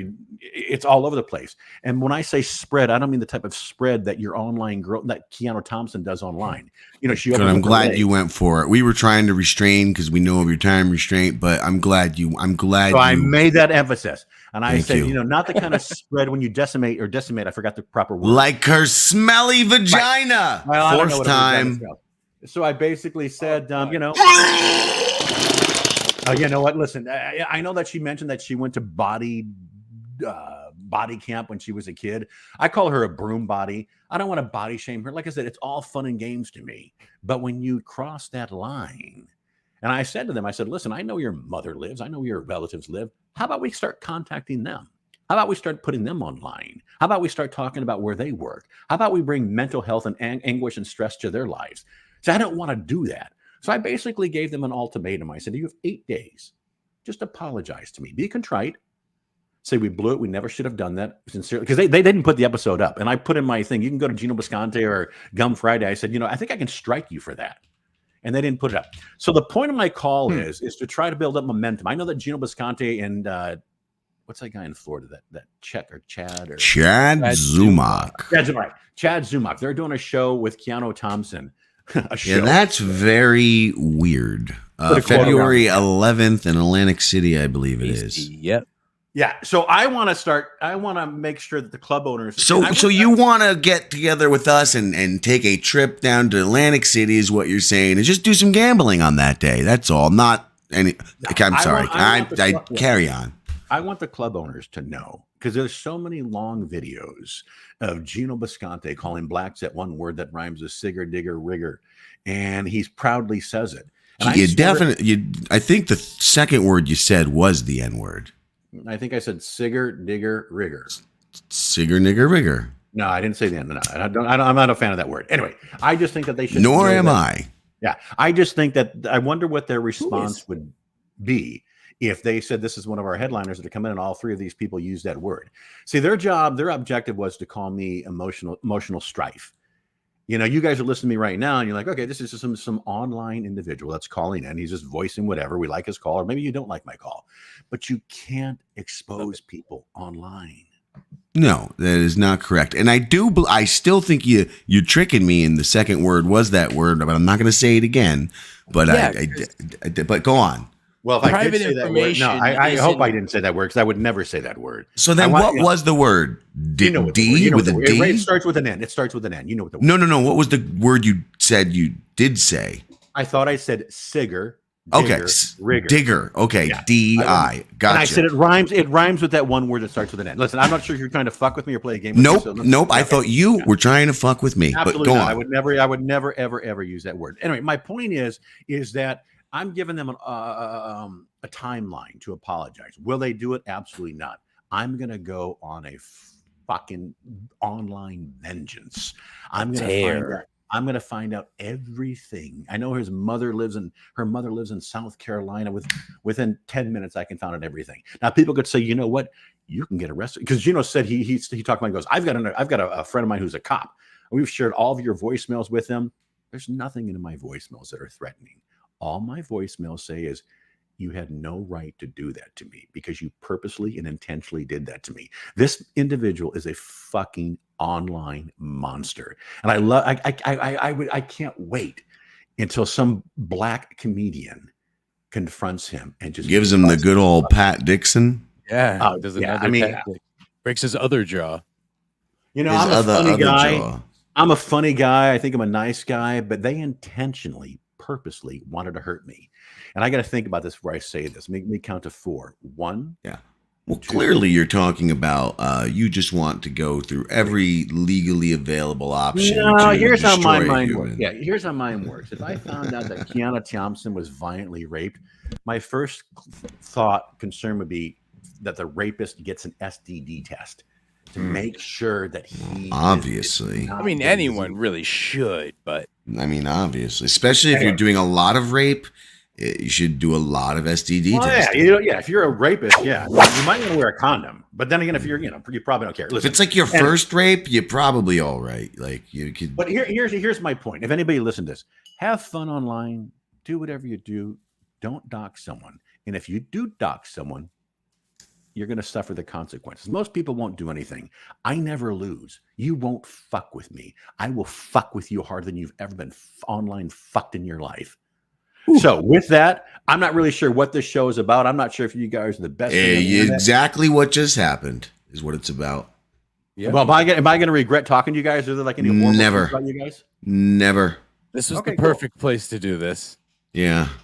So anyway, with that, I guess I probably should have researched you. I'm sure you guys are nice guys, but it will be wild if it turns out you guys are, the most disturbing human beings on the internet. But I'm sure Gino hates us. Good. So there you go.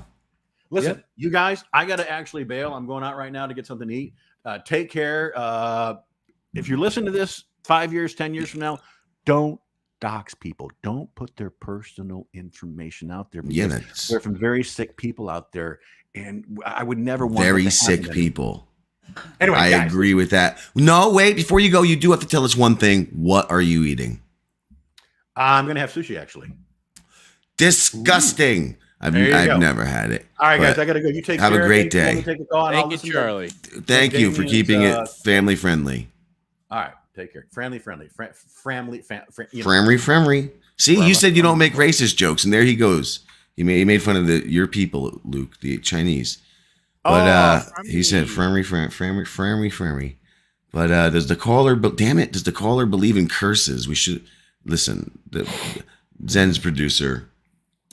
He didn't have much time, and he needed to get his tail out. Our curses have done enough to everyone. Well, we have to build back up for the next one. To you, no, my magic has just become so much stronger. You don't understand. The woman is getting so upset with my magic. She really is. She was just saying, woman. It's important. What were you saying to me just this morning about my magic that was bothering you so? You said something like, if I got any more magic, you were going to have to leave me or kill me or something. She didn't have to burn me at a stake. It was a very, very definitive statement. And like, it was a warning. She says, your powers cannot grow any stronger. You have to stop. Your powers are growing too strong. She says I'm making her too tired. Because, you know, I'm, you know, you got to get your energy from somewhere and you feed off of, you know, usually prey, but in lieu of prey, you have those around you. And, you know, with my new job, I do have a lot of free time. I work a lot, but I have a lot of free time too. I was looking for that. I just couldn't figure it out. I'm retarded. You're an energy vampire? No, that'd be gay. She's saying that because she's gay. Well, that was fun. Interesting. You talk about the devil. And the devil do appear. Answer it and say hello. What a gay ringtone. You're on air. Hello? Hello, it's me, Derek. Squeak, squeak, squeak. You there? Hello?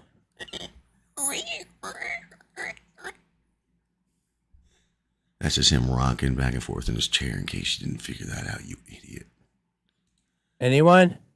This is a joke about... It's funny because it's a Texas number. It's I don't blocked. have private naughty times. I was doing something... My wiener, man, it's getting weird.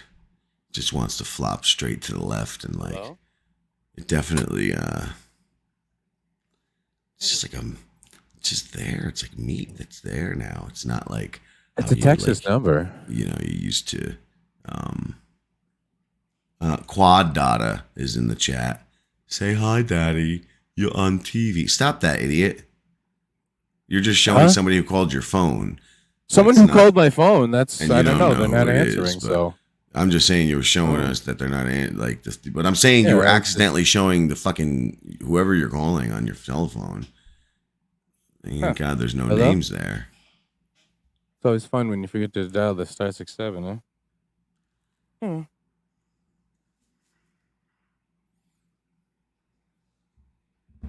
That was fun. Yeah, right. So, why doesn't anyone want to talk? I mean, all these people, they're so big. They're guys, right?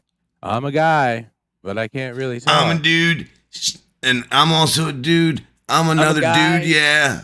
No, and when I get a phone number, I call it and I start bothering that person a bunch, just like Joey C. It's the same thing Joey C does, Ian. And you do the same thing. You got Gino's number and you just start calling him and, yeah, we're phone buddies. And then you get on a show with him. Anyway. You know, I already jumped to the point of what we were getting to before when I said that Melton and this dork work together. And if you missed it yesterday, we were watching, last night we were watching. I watched this because I was like, oh, this might be interesting. You know, I keep forgetting never fast forward when you got the StreamYard going. Use the stupid fucking an hour and a clicker. half in. This idiot said when I said idiots, two idiots kind saying of a reveal. Of anyway, show again's been weird. They've clearly, dude, I can't. I tried. I saw this and it said cringe fight, steel toe show, and April Immel implode live on air, and I'm like, all right, let me give it a look. All right. Fucking this dude just wouldn't shut up. you couldn't hear a few seconds. I ended up going to watch their show finally. I found it and saw what it was, and I didn't see anything. And it's just like, what are these fucking people watching? Like, if you watch this clip, even his commentary on it, like, it's weird. Can we just watch a Starts few? to get a little, I don't want to say desperate or just Right. Hold that thought let's just see what we come in here. Let's just see, okay? Clearly been in a fight. I mean, clearly been in a fight. All right, listen. Um, So he started at a show talking about how a man and a woman April and I had a he fight before the show. apparently hates. And look, I'm making fun of how I'm about to say how much I hate he pauses so much, but now I'm doing it. He allegedly hates these people, but he's like, they had a fight. They clearly had a fight. Now we're being all Anyway. cutesy with each Aaron other. So apparently now Look at him. He's staring up intently. So like, he admits it. April and I had a fight. So he before the admits show, it. And now we're being all. It's like, dude, do you What did care she say under her breath? this much April really and I had a about fight this? before the Like, show, and now we're being all he's cutesy with so each other, likes- so now we're, into it. Aaron now we're better apparently- off. he's I was gonna- trying to tell everybody that we're better. He won't let her tell the story. Aaron apparently likes. Aaron apparently likes all Aaron cutesy with each apparently other, so likes- now we're better apparently- off. Hello? I was trying to tell everybody that we're. He's one of these guys. He has to tell his version of it before she can tell her version of it because they still are. He's one of these guys. He's got to tell his version of it before she could tell her version of it. He literally sounds like, so teacher, I went into the bathroom and the boys were smoking. Yeah. It was Jimmy. Yeah. Jimmy was smoking. Yeah. This is what he sounds like, but about some other dude and his woman's relationship. It's bizarre. I'm assuming Dingabling is getting more phone calls.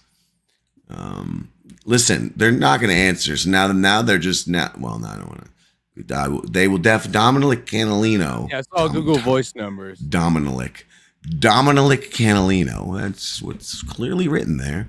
Will definitely be looking for you in AC Luke. Anyway, since Luke wants to be on his phone, we'll watch this dick bag. In the middle of the fight only stopped because they had a show to do. Like, Yeah. and then I saw And God Bobby, forbid, don't and do he was in the show bathroom makes too, $110 a and night like he in was lieu of punching saving Jimmy, What's left? and of then the I relationship. saw they Pause it. Go on with the show, and nobody will notice it's awkward. I can't wait for Onion Con so I can show your little Onion fans Destroy us. Let's just see what else we got a little Never further. important. Ever. But they're going to destroy us someday. They're fucking stupid. It is the stupidest fucking shit I've ever heard in my life. Destroy us. And you like have no completely? idea what it does to me inside. Like ever. done. This one's from Nova Like, Scotia. look at his little. Listen to me. Look at his little smirk he had there. If they go back before, this woman, they had a fight, and apparently the things he says made her. They talking? No, good. Fuck face. They're gonna destroy their relationship one day. And when this little fucking fat dick Smelton, he's fucking sitting down there, a little smirk on his face, like so into it. Like this man's heart and soul, white hat down there, up there, but down there. And it's perspective. Perception's 9/10 of the law.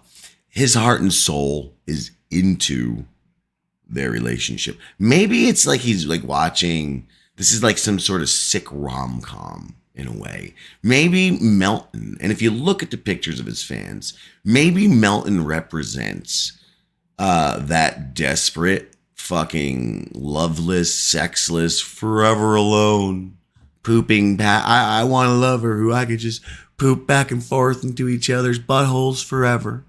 Those Ew. hopeless romantics. Ew. Maybe fucking this little douchebag and his fans.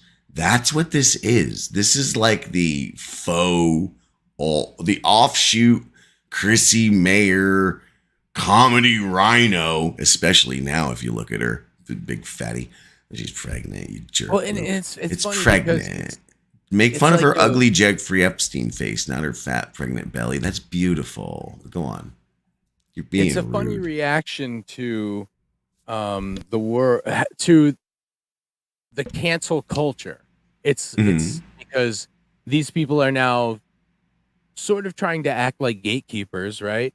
For certain things, for people being in a podcast, for people being in entertainment. They go, well, we've chosen you, and now we're going to fuck with you until you stop doing this thing. And again, like you said, it's a bunch of people that were fucked with.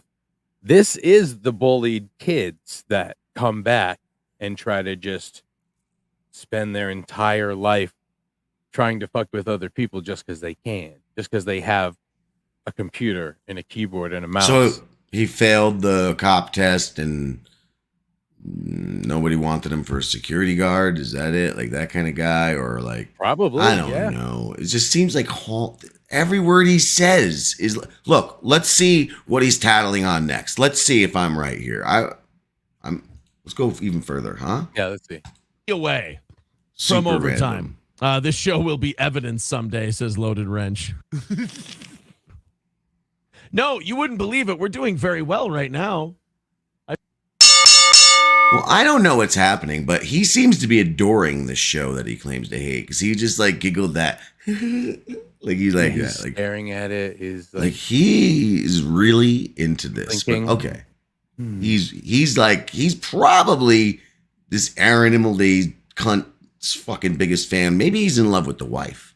Maybe that's it. Who, by the way, this fight may have been something because I was looking for this show and I was hovering over the thumbnails and I'm noticing she's dressing sluttier lately. Like she's even wearing like some see-through halter top with a bra under it, which I noticed women are doing quite often. A woman came to work dressed in that a couple weeks ago.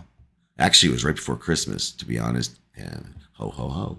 Was it at the party? Did you have a party? No. It was just at a work. It was just a regular old work day. But anyway, let's see. Look at him. Look at these. Look at him. Can we get this large? How do we get this large real quick? Or just put it this way real quick. Yeah, it's fine. Look at him.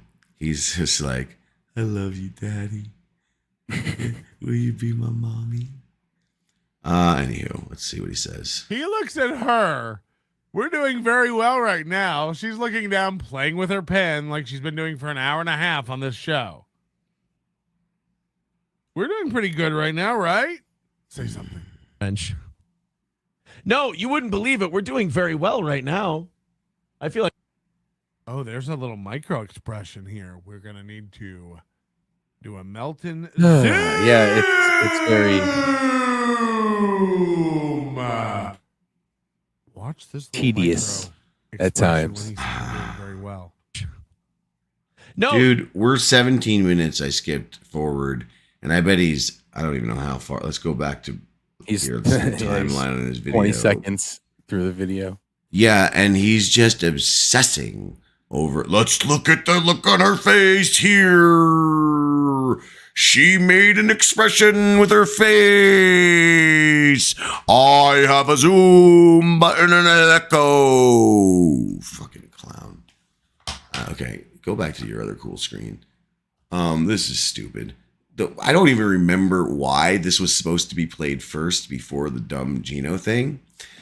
there was a connective tissue, but I forgot because you kept giving into Ian Hawke's phone calls. Fucking some toothless, mulleted fucking hillbilly or some fucking squeaky wheeled pervert. One or the two. You know, your two number one lovers, your two biggest fans. They called you, and now I forgot. Look, it was wonderful, Becky. Of talking about Melton. Fuck off. It was terrible. It was terrible. I couldn't watch 5 minutes of it because he wouldn't stop pausing. I wanted to see the point. He's trying to squeeze it He out. ain't squeezing shit out. He's just prolonging. I was gonna say prolapsing because I bet his anus is prolapsed, but he was just fucking stretching nothing. Let's take a long, long look at how her eyebrow raised. But hey, that's She's what a people girl. like. It's just like people liking puppets and stuff. They like, Yeah, they like that's childlike certainly things that are repetitive. you hit the nail on the head, Luke. like I do. Who wants to get does. nailed next? You hit the head in the nail, head, a head nail. It's a head nail. My camera's been on. Well, it fell down and then I picked it up and just put it back on. But it's been all like crooked. It was on the floor for a second, but it's been crooked for however long because our laps and shows. Oh yeah, And I only there was a now lap in noticed. shows. Yeah, 1 hour and 59 minutes into this That's- show. You know what? I That is noticed. the longest break we've taken between these Night Creeps episodes. So Has it? I mean, a lot of yes, it has to be. It has. Well, to be. Luke, it boils down to a simple fact. We were turning into cartoons. I didn't want to Yes. say we are, because then that would imply that boop, we were suddenly going to turn into cartoons. No, we were turning into cartoons, caricatures, if you will. Simply because of both of our schedules. We didn't have time to do fun stuff, and we had so much troll stuff to engage that we did, and it got real make me boring troll real again. quick. It got real don't make me boring real troll quick. again. I hoped when I said engage, it would make you do Alpha Pod Rants again, but Engage. Jesus Christ, right after we announced the proper version. Anyway, the connective tissue is us not knowing why. Go ahead. What were you going to say? The connective tissue of the universe, the mycelial network. There you go. Star Trek. Okay. So something. That video now. Share this tab instead. Gino Biscanti. Oh, how low he has fallen. I'll say this. I did. There's see your some of boyfriend this. there and with the hillbilly mullet. And Mr. A, Burped. they brought Mr. A on for Gino to apologize to him about the whole They Bobby finally Keene let thing. him back. Oh, And Gino said sorry. no, Gino said, Burped. I'm over it. I don't know. And then the conversation just took off. You know how Gino is. And they accepted that. And it just, then The he cuck told is Mr. A, cuck, the hey, cuck. that's a funny joke. You should call in again, man. I miss you. And it was all kind of like, I don't know how this works. There you go. Look, Luke, I'm too stupid to figure it out. There it is. Okay. Well, that's what I'm saying. See, Dominic, that's what I'm saying. Don't make me troll again. Don't make me turn into a troll. I could change many forms. It's not hard. But, come on. how are we the trolls? I mean, have you engaged in some trolling? Certainly. Well, it's more of a troll hunter thing, I think. Isn't that what it Jiminy is? Crickets. You're No, going I'm after the not. trolls, isn't it? The I'm not putting up your gay little. Oh, jeez. hunt and grind. Ah, Night creeps will hunt jeez. you and grind you down. It's just, Yeah, Luke is always like hunting. I used to and call dropping myself a bombs. zombie Stop. hunter. It's the same thing, you zombie idiot fucks.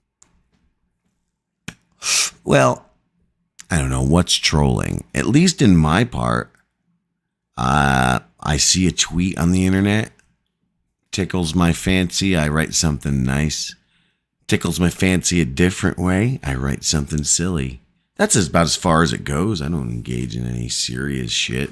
It's always silly, but people take it a certain way and then they'll react. Like your boyfriend Ian Hawk often will say something ridiculous with so much emotion in response to something silly and absurd that I say.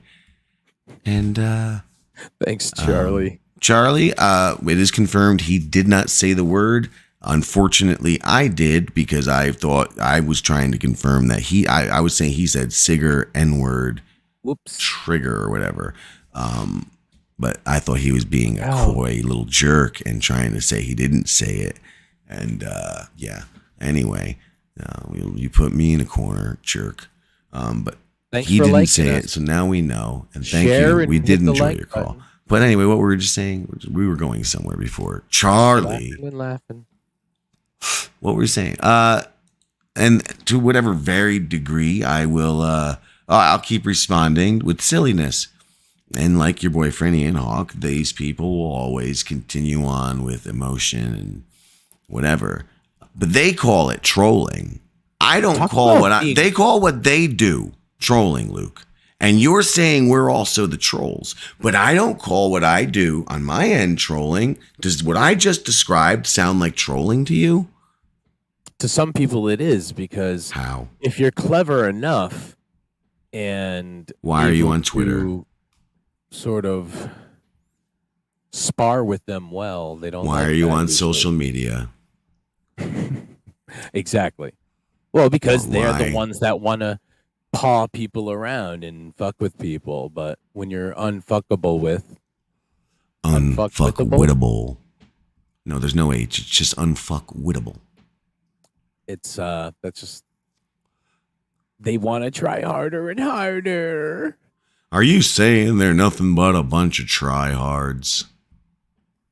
All the time.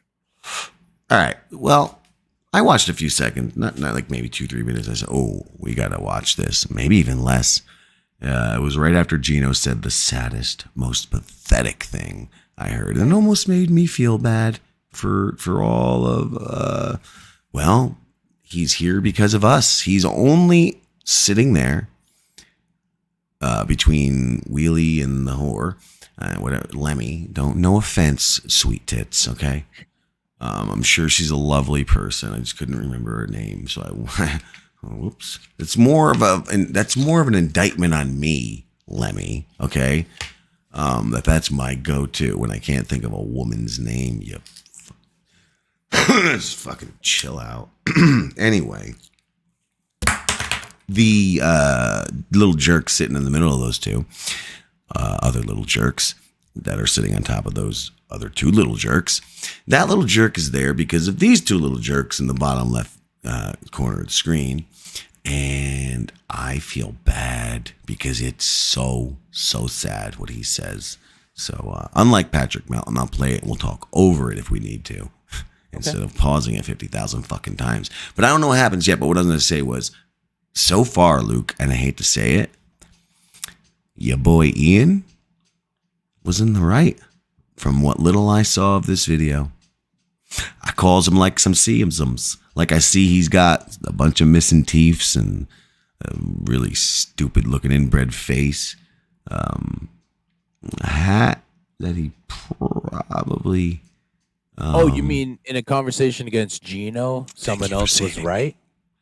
Yeah, isn't that even a hillbilly fucking inbred freak with a mullet like Ian Hawke sounds like a winner. He is just dominating Gino in the small bit I heard of this conversation. Let's see if it changes though. What is it? Is that why what?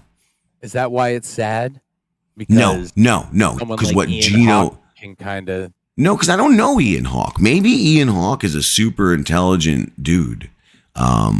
And maybe he really is trolling. I don't know. I don't know the motherfucker. All I know is I read his erratic, fucking psychotic tweets, and I respond with something silly until I get bored.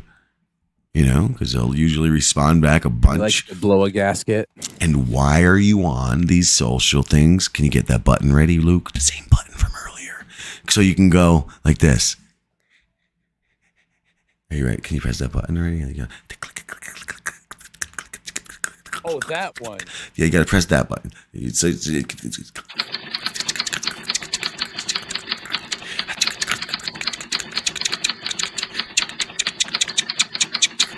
Your whole life.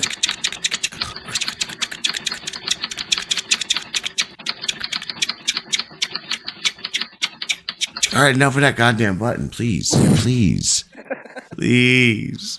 So, I don't know him. He may be intelligent. From his online persona, yeah, it is pretty sad that Gino is getting rocked by this. Look, even if he is a troll, he can't be super intelligent, number one. But even if he is some mega genius, somehow doing some mega troll, he still lives every day of his life looking like that. There's reality there. Come on. But let's look at let's watch Gino get batted around like the little bitch he chose to be, which is very sad. But I digress. By the way, here's another sore loser, Citizen M. Everyone hates. Talk about sore losers, am I right? I mean, Gino Bisconte, eh? That's sort of just kidding. CSA, we weren't good, but then I. Gino. No, stop. No, but the other thing is, Citizen like, M had the best fucking steel toe cut ever in this world. That's Now let me stop for real to compliment your boy there, Luke. You see, now I'm talking to the wall here. You see, your boy over there. Why are you doing this to me? Your boy over there, peeing. Oh, thank you. Freaking like wow, production change in the middle of this dickhead. The rest of them there, Gino could be like, you know, I'm over what your boy being dead and the things I said. Okay, Daddy, we love you. But this little fruit boy doesn't seem to care. He heard something he didn't like from Gino's mouth, and he immediately spoke up to defend what he saw as right. So now let the beating commence. fine, but Citizen M's the one that's like, take me to whatever you need to tell yourself. All I know is I fucking did a Steel Toe show today, and I got an extra 4 Citizen M, bro. Listen, you sent me Keanu's anal photos. You don't have to do anything else. You rambling fucking drunk. Jesus Christ. You were wrong about Angel. You See, now which one of them is he even talking about You've there? never fucking met in your house. Let me fucking finish, because I'll leave. I've been fucking your friend. I've spoken. Now they barely spoke to her. Like this fucking fruit bag. I hate him. His face is so stupid looking, but he is having a blast right now. He's just laughing his ass off. There's no laughing with. Look at Bradley's all like, oh no, we're gonna get into a fight with Daddy again. The Derek's up there like, I stirred my shit, because again, you remember how much Derek hates Gino. We all remember how much Derek hates Gino.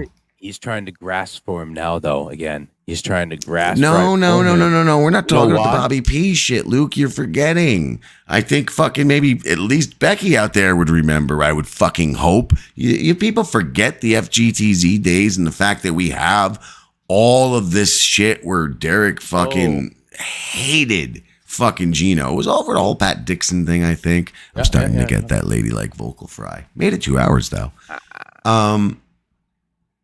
Fuckface here. Fuckface here, man. I just grew my 3rd pubic hair. I forgot where we're going. Let's just fuckface here with the news, and let's get back to this fucking clip so we can get out of here. Spoken with you. I've answered your calls, and you show loyalty to this fuck. You better fucking focus. I've had it. This is the problem with you people. You get He's having a temper tantrum. That you don't fucking listen to the people that have been your friends in real fucking life. Don't sit there with your gawking mouth open, you rambling fucking drunk. Now, this is what you say next. You're right, comma, I'm sorry. Say it, fuck stick. Oh, he got him there. Because I haven't heard anything about Citizen M that you're right. Now, before we do this, because this is where your boy Ian really gives him the old 1-2 and knocks him out. Wow. Holy shit. I only made it a little over a minute into this video because that's where we are, because this is right about where I I didn't shut it off because I was bored. Sorry. I was holy shitting because I thought about my usual reaction where I shut these things off within a minute because I did probably do it less. This was actually a little more entertaining because I was watching Gino get his ass kicked by a fucking dork. By a dork. But anyway. Right about. You're right. Well, you say next. You're right, comma, I'm sorry. Say it, fuck stick. He always wants to hear people what you're to right bow about, down. because I haven't heard. I'm sorry. Yes. Say it, fuck stick. Hold on, but we both now have interrupted. I interrupted to make fun of Gino saying fuck stick, because that's he was like, yeah, God, I'll go to a fuck stick. And then you said what you said. But now let's listen to your boy, Ian.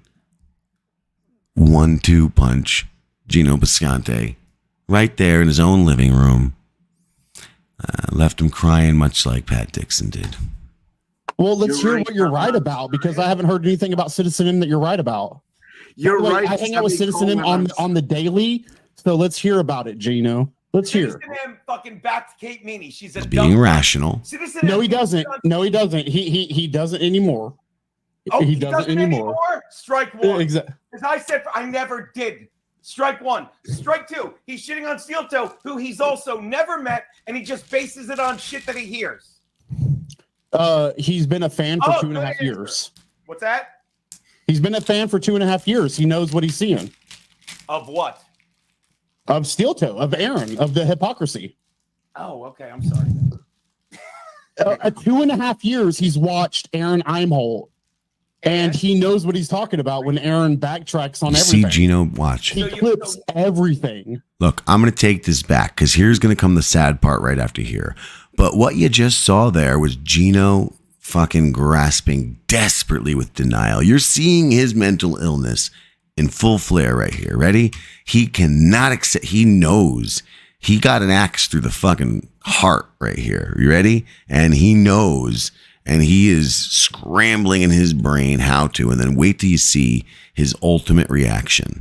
He's been a fan for 2.5 years. He knows what he's seeing. Of what? Of Steel Toe, of Aaron, of the hypocrisy. He shook his head like, of what? And he didn't, his voice didn't flare like that, but he was shaking his head. But it could have been a disgruntled shake too. So let's not make assumptions. But still, let's watch him get it. Hypocrisy. Oh, okay. I'm sorry. 2.5 years he's watched Aaron Eimholt, and he knows what he's talking about when Aaron backtracks on everything. He clips everything. So he's shitting. Look, what is everyone fucking? No. Aaron's shitting on himself when Citizen M releases those tapes. Aaron's shitting on himself. I'm gonna do my plugs and get the fuck out of here. Okay. Aaron? And there it is. Yep. I'm going to do my plugs and get the fuck out of here. I'm going to do my plugs, Gino Bisconte says, and get the fuck out of here. I'm gonna do my plugs here on the BYB podcast, property of Jim Grindle and company. And I'm gonna go take my ball and go home. Like the dude got Trump. Look at his sad little face right there. Dude got trumped, got fucking butt hurt so hard. Now he's wants to run away hard. I don't know what happens. Can't wait to find out. What? Oh, this is 6 minutes. Okay, shit. keep going. Is it? Oh, it still goes for a while. Okay, keep It's going. a 6 minute thing. Keep going. So all right. Because again, you're talking like this is a guy I know personally, and you're like, yeah, but Citizen M's right, and this is where the disconnect is, and I'm gonna help you. Okay? Now here, so I don't seem like I'm. Yeah, to be clear, it's sad that he said the thing about plugs. I didn't think he was leaving yet because I knew the clip was a little longer. But okay, go on. None of this. I know none of this now. I've seen none of it. Citizen M's right. And this is where the disconnect is, and I'm gonna help you. So maybe Gino wins. And you want to talk to Shane because you're looking to defend rather than absorb.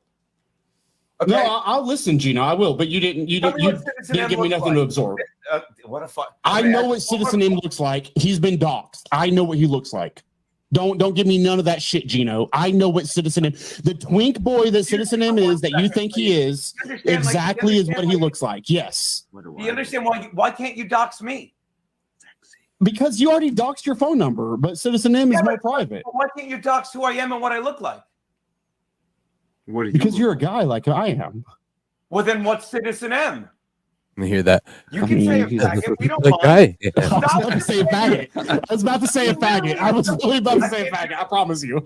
Wait, what are you saying, Luke? Because I'm now I am bored. I'm kind of lost. Now I'm like not. Because Ian's like, because you're a guy like I am. He kind of like wavered he on couldn't. saying that. Yeah, he couldn't. Yeah, because he's like, boys don't cry. He's like Hillary Swank with a weird glued on fucking fake beard. Anyhow. I can't do this when I'm trying to talk fucking sense. When I'm trying to tell you, you know us. We're your friends. I'm fucking willing to tell you're acting like an idiot defending a guy who's a blue Android. I am a retard. I really am. Yeah. And that's what you said. I'm a retard. No, you're smarter than that. And you're defending fucking avatars that are faggots. I didn't mean that. The one thing is, I'll give in Citizen M's defense is he absolutely did try to give Kate Meany advice and that would have benefited her at a time when she was wrecking her own life. Absolutely. When he backed Kate Meany, it was because he was trying to improve Kate Meany's image. All right, look, he didn't realize she was an anal cunt whore. I can't do it anymore because I literally told him Citizen M was wrong about Kate Meany. Yeah, but Yeah, and Citizen M is wrong. and He got admitted dogs, it. he hides. They're all fucking cowards. A man fucking looks into the camera, says what he believes. He just and doesn't fucking want to backs it hear up. any And you're argument. He backing just, it up. I have my opinion. My opinion is right. You don't like it, and I'm leaving, and I don't have to be here. I'm Gino Bisconte. Name Gino. Just temper tantruming every time I tune into Gino. And oh my God, how crazy would it be if he did it in this clip? But anytime he's been live, and I'm not even joking, man, I swear to you guys, I tune in and I hear, and then Pat Dixon, or some fucking variation thereof. And I lose my mind. It's, I can't believe, I can only imagine all he does now is talk about Pat Dixon punching him in the jaw and football. And that's it. And how great his booth is, and how great it is that they don't even know how great they are, and that we don't even write this. And I mean, the booth does the work. I just let these guys fly. And I mean, you know, it's just some variation thereof. But please, let's get this over with. Fucking be nice to people that are like, no, you don't understand. I do understand because I'm a grown up.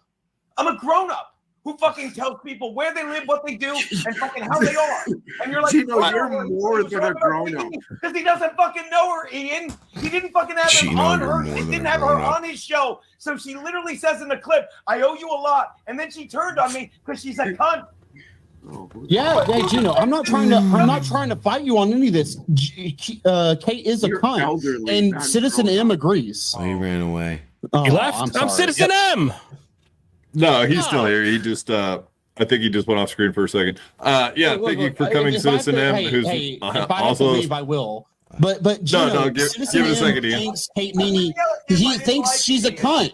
Citizen M fucking hates Kate Meany. I will say that. Why? Yeah, but at first, hey, is anyone allowed their Well, first impression on a person? He said, Oh, yelling. he said that or Derek said so-and-so was genuinely trying to help her because, you know, they're all heroes. Citizen M was giving her advice that would have helped her at That the she time. needed in a time when she was destroying herself, and she didn't take that advice. So now he hates her, and that's just, maybe it is, probably not. Sounds crazy. Sounds like psycho logic. Like, you can't take my phone call to help me set up this channel that's going to be our channel that I'm going to change the name on to BYB after we set it up on your son's birthday because you're too busy for me. Literally, the moment the worm turned. But anywho, that's psycho logic. It's psycho fucking... Oh, I wish I had the Zoom cam from fucking Melton so we can zoom in on little Lemmy looking like that psycho girlfriend. She kind of does resemble her. Not when Yes, Just sits everyone is. You're both I arguing the same thing. First. I let him talk, but he doesn't listen. I have a All right, just all right, Ian. We're gonna I sat with her. I know her. You know, Lemmy was the last thing I did for Derek too. And that was after, I think it was, oh, no, it was before. It was still during the FGTZ days. I sent his wheels in motion. He was wanting to know what he could do to like expand our thing. And I said, well, the next quote unquote target is little Lemmy. We'll be going her way next. And he was like, okay, I'm on it. And he went and he did what he was told to do. And we even corresponded on how to approach the situation. I don't know if he did it or not, because literally, like I said, that was the last, that was my last, what's the word? My last order of business or whatever you want to say, with the Derek. The last thing I did for the guy. And so, you know, you're welcome, but I don't know if it worked There you out. go. This chick's just sat there looking like a fucking mannequin the whole time. You are fucking saying. But I told him why, too, because she works with this fucking steel toe at her little fucking show with her bot viewers and shit. You know, she's one of those people. Always out, doing other people's shows or just out in or the world of streaming. providing certain services, even, or let's just Well, move this on. guy had to guess because he doesn't live a life. No, I'm He's not a talking cunt sexual, coward you hiding on an perverts. avatar. Shut the fuck up and let me finish. So Who you say you spoke? get it. Who spoke? Maybe I'm wrong. I don't want to sound too crazy, but who spoke? I thought I heard Bert. He's That's- still talking about Ian. I'm sat with her. I know her. You are fucking saying, well, this guy had to guess because he doesn't live a life. He's a cunt coward hiding on an avatar. Shut the fuck up and let me finish. So you I say guess you get because he it. moved forward with his mouth open. I did nice things for her. I fucking. So, I mean, he's deeply speaking. He's speaking to Ian's face because he saw that mouth. Yeah. All right. Put her on the air, and you're like, yeah, but Citizen M had to guess because he's a faggot who you literally said, well, he got doxxed, so we know what he looks like because he's too much of a cunt to say what he looks like. He really All is. right, He all really right. is. I'm going to say Well, that. 'Cause Ian, he Ian, is Ian. too much of a cunt to say what he looks like. Like I'm going to say Ian, that, we- Gino. Who's never met No, no. me, and the faggot Ian, let goes, Daddy "Oh, talk." Hey, But hey. everyone in the world is allowed their first impressions. He All right, loved Ian, we Kate got Mooney that. at We got first, that. And he We got fucking that, hates her Ian. now. Okay. Yeah, we got that. We got that. Let's move on to the next thing. I wonder if he actually left or just fell out again. You know what? I think All he right. comes back, but That was horrible. yeah, it was pretty bad. Yeah, I hate to say it, that I do love his. That's the guy who did the night creeps, right? Look at the behind, like in our intro. Yeah, Carlos. Shame. Yeah. Well, yeah, I mean, Ian questioned Gino and then Gino exploded, which is what he does. He did it with us. I mean, it's the same exact thing. Yeah, you're not allowed to question Daddy. It's just interesting. But did you miss he had said that Gino and Ian talk on the phone with each other. Wow. He was like, oh, we've talked and, I've answered your Wow. calls and we've blah, blah, blah. And now, this Citizen M thing, blah, blah, blah. And you should just say, shut up and thank you and blah, blah, blah. And It's whatever just you write. lonely people, man, on That's all what I ends. But mean. like this Ian guy is like, man, they're in this group and it's I got Gino Visconti's phone number, I got Kevin Brand's phone number, I got Stephen Johnson, I got this guy's phone number, and they're so excited to have these numbers because they're like, we could talk to these celebrities, we could get in there and Yes. like We can call them and we could get like be in their lives and be like cool with them. And, it's just so yeah. sad. But it's the same. These are so It's the same sad. thing that everyone was making fun of Joey C for, where he got Kevin Brennan's number and he got Shuli's number and was calling them. Maybe even Bob Levy's number somehow was calling them, and then got on their shows and he's just pestering them. Well, what are you doing? Just because you're pestering people in a different way, it's better, or it's mind blowing. It's mind blowing how these people conduct themselves in life. Yeah, They are very, very gay. Yes. yeah, It is a It very is gay very- way to be all the time. very that. It's creative destructivism. And if you just tweaked it a little more, you might be able to make your own art. I mean, I heard that Ian went to like drama school or something. What a fucking faggot. He went to That's rude. What? That's rude. I've been called that a million times because I was in drama. Yeah, I got your joke. I got the joke. I mean, he doesn't seem like that good of an actor, though. Was it for Stagehand? Might have been for I Stagehand. don't know, man. Maybe he's a great actor. We're missing it, but he definitely won that argument with Gino Visconti. I will tell you that much. It's kind of a non-argument, though. Citizen M, and I don't like Citizen M. No, man, Citizen M's great because I hang out with him in the voice chat every day. Oh, screw you. He supported Kate Meany, but he doesn't anymore. But he did, and he didn't just listen to me. And I knew it, and everyone should just listen to me. I'm Gino. I'm right. That was that whole clip. Yeah, I mean, it was a real downer to end the show with. Maybe this clip will be better. Maybe this will bring our spirits up. Let's try this. That's what she said. I didn't know what it was. Yeah. I was just clicking Actually, it was something at better. random. That was much better. I guess. I wish it was even better than that. Do we have a ninja here? Where? Whoosh. No, that's a samurai. A samurai, you racist. Otoya Yamaguchi says, whoosh. And with that, I think we should also say whoosh, because I can't wear these headphones anymore, and I now sound like a very sexy lady. So let's take it home, Luke. How do we uplift ourselves? I don't want to end like this.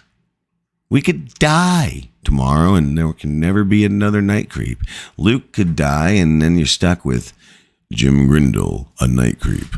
That's terrible. It's terrible. I'll never die. I don't think they would mind that. Some people wouldn't mind that at all. Or a trillion years.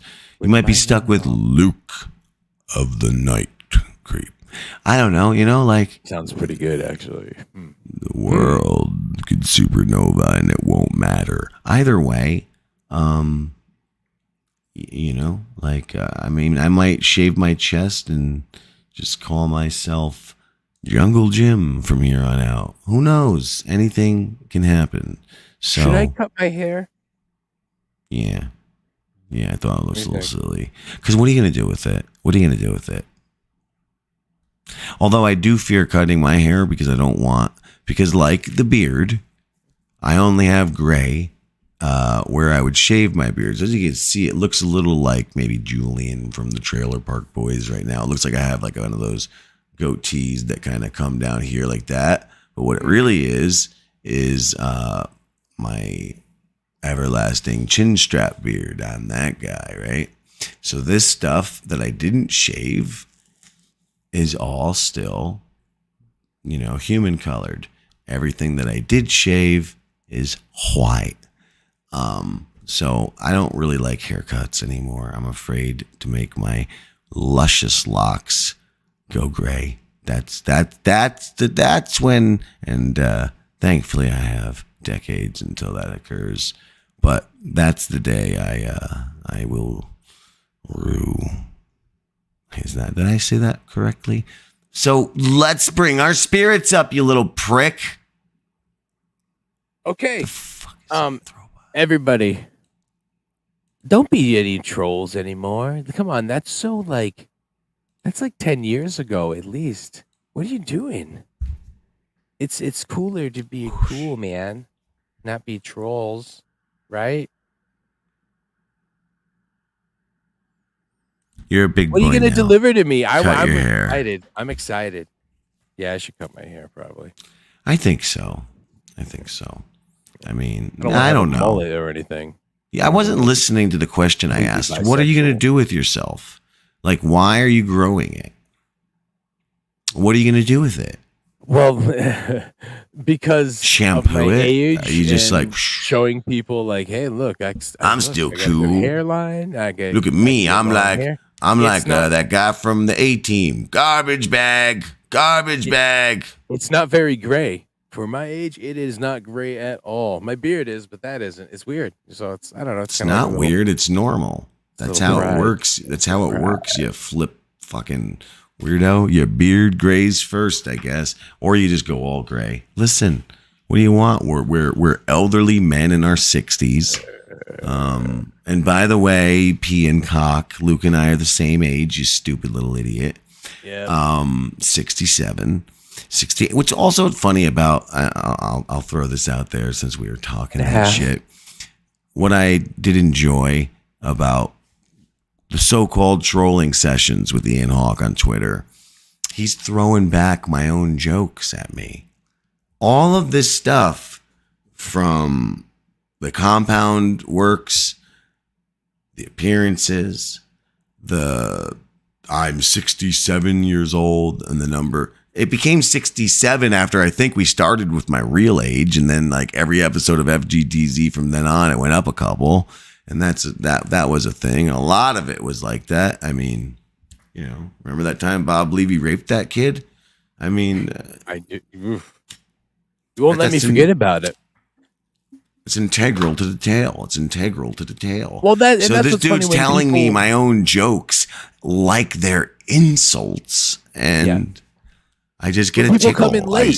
When they come in late and they don't know what's been going on with certain people, and they're just like, "Hey, yeah," they don't know that certain everything's already been said. Like, what else are you gonna say? Oh, your Everything to words say are has so been said terrible. before. Nothing left to say anymore. Never. I think that's it's Marilyn Manson. Something let's that's end like on that. gabba gabba gibba Think gabba about gabba it. gabba jizz jabba jibba jabba Every jabba thought jibba you're jibba having jabba. has been had before. All of them. Yeah. Especially you motherfuckers. I said out let's there. go up, you We create fucking some shit. I said let's We go can come up. up with some new shit, but I don't know why you can't. It's sad. That's why I'm sad all the time. Then you really might know what it's like.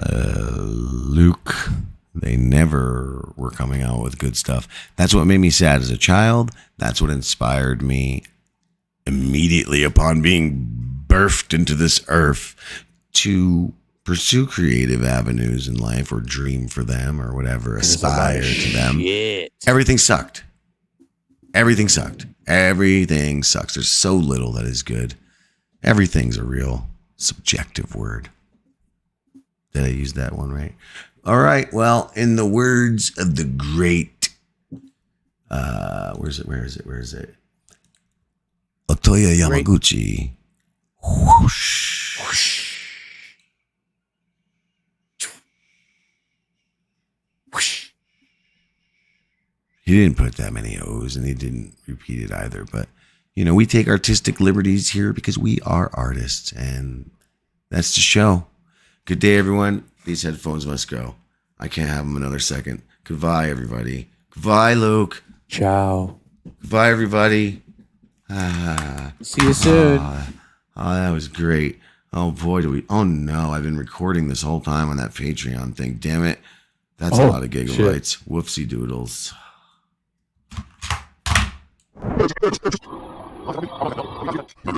Run. She run. You better all run. Run! You better run. Run. How can you creep out the creeps?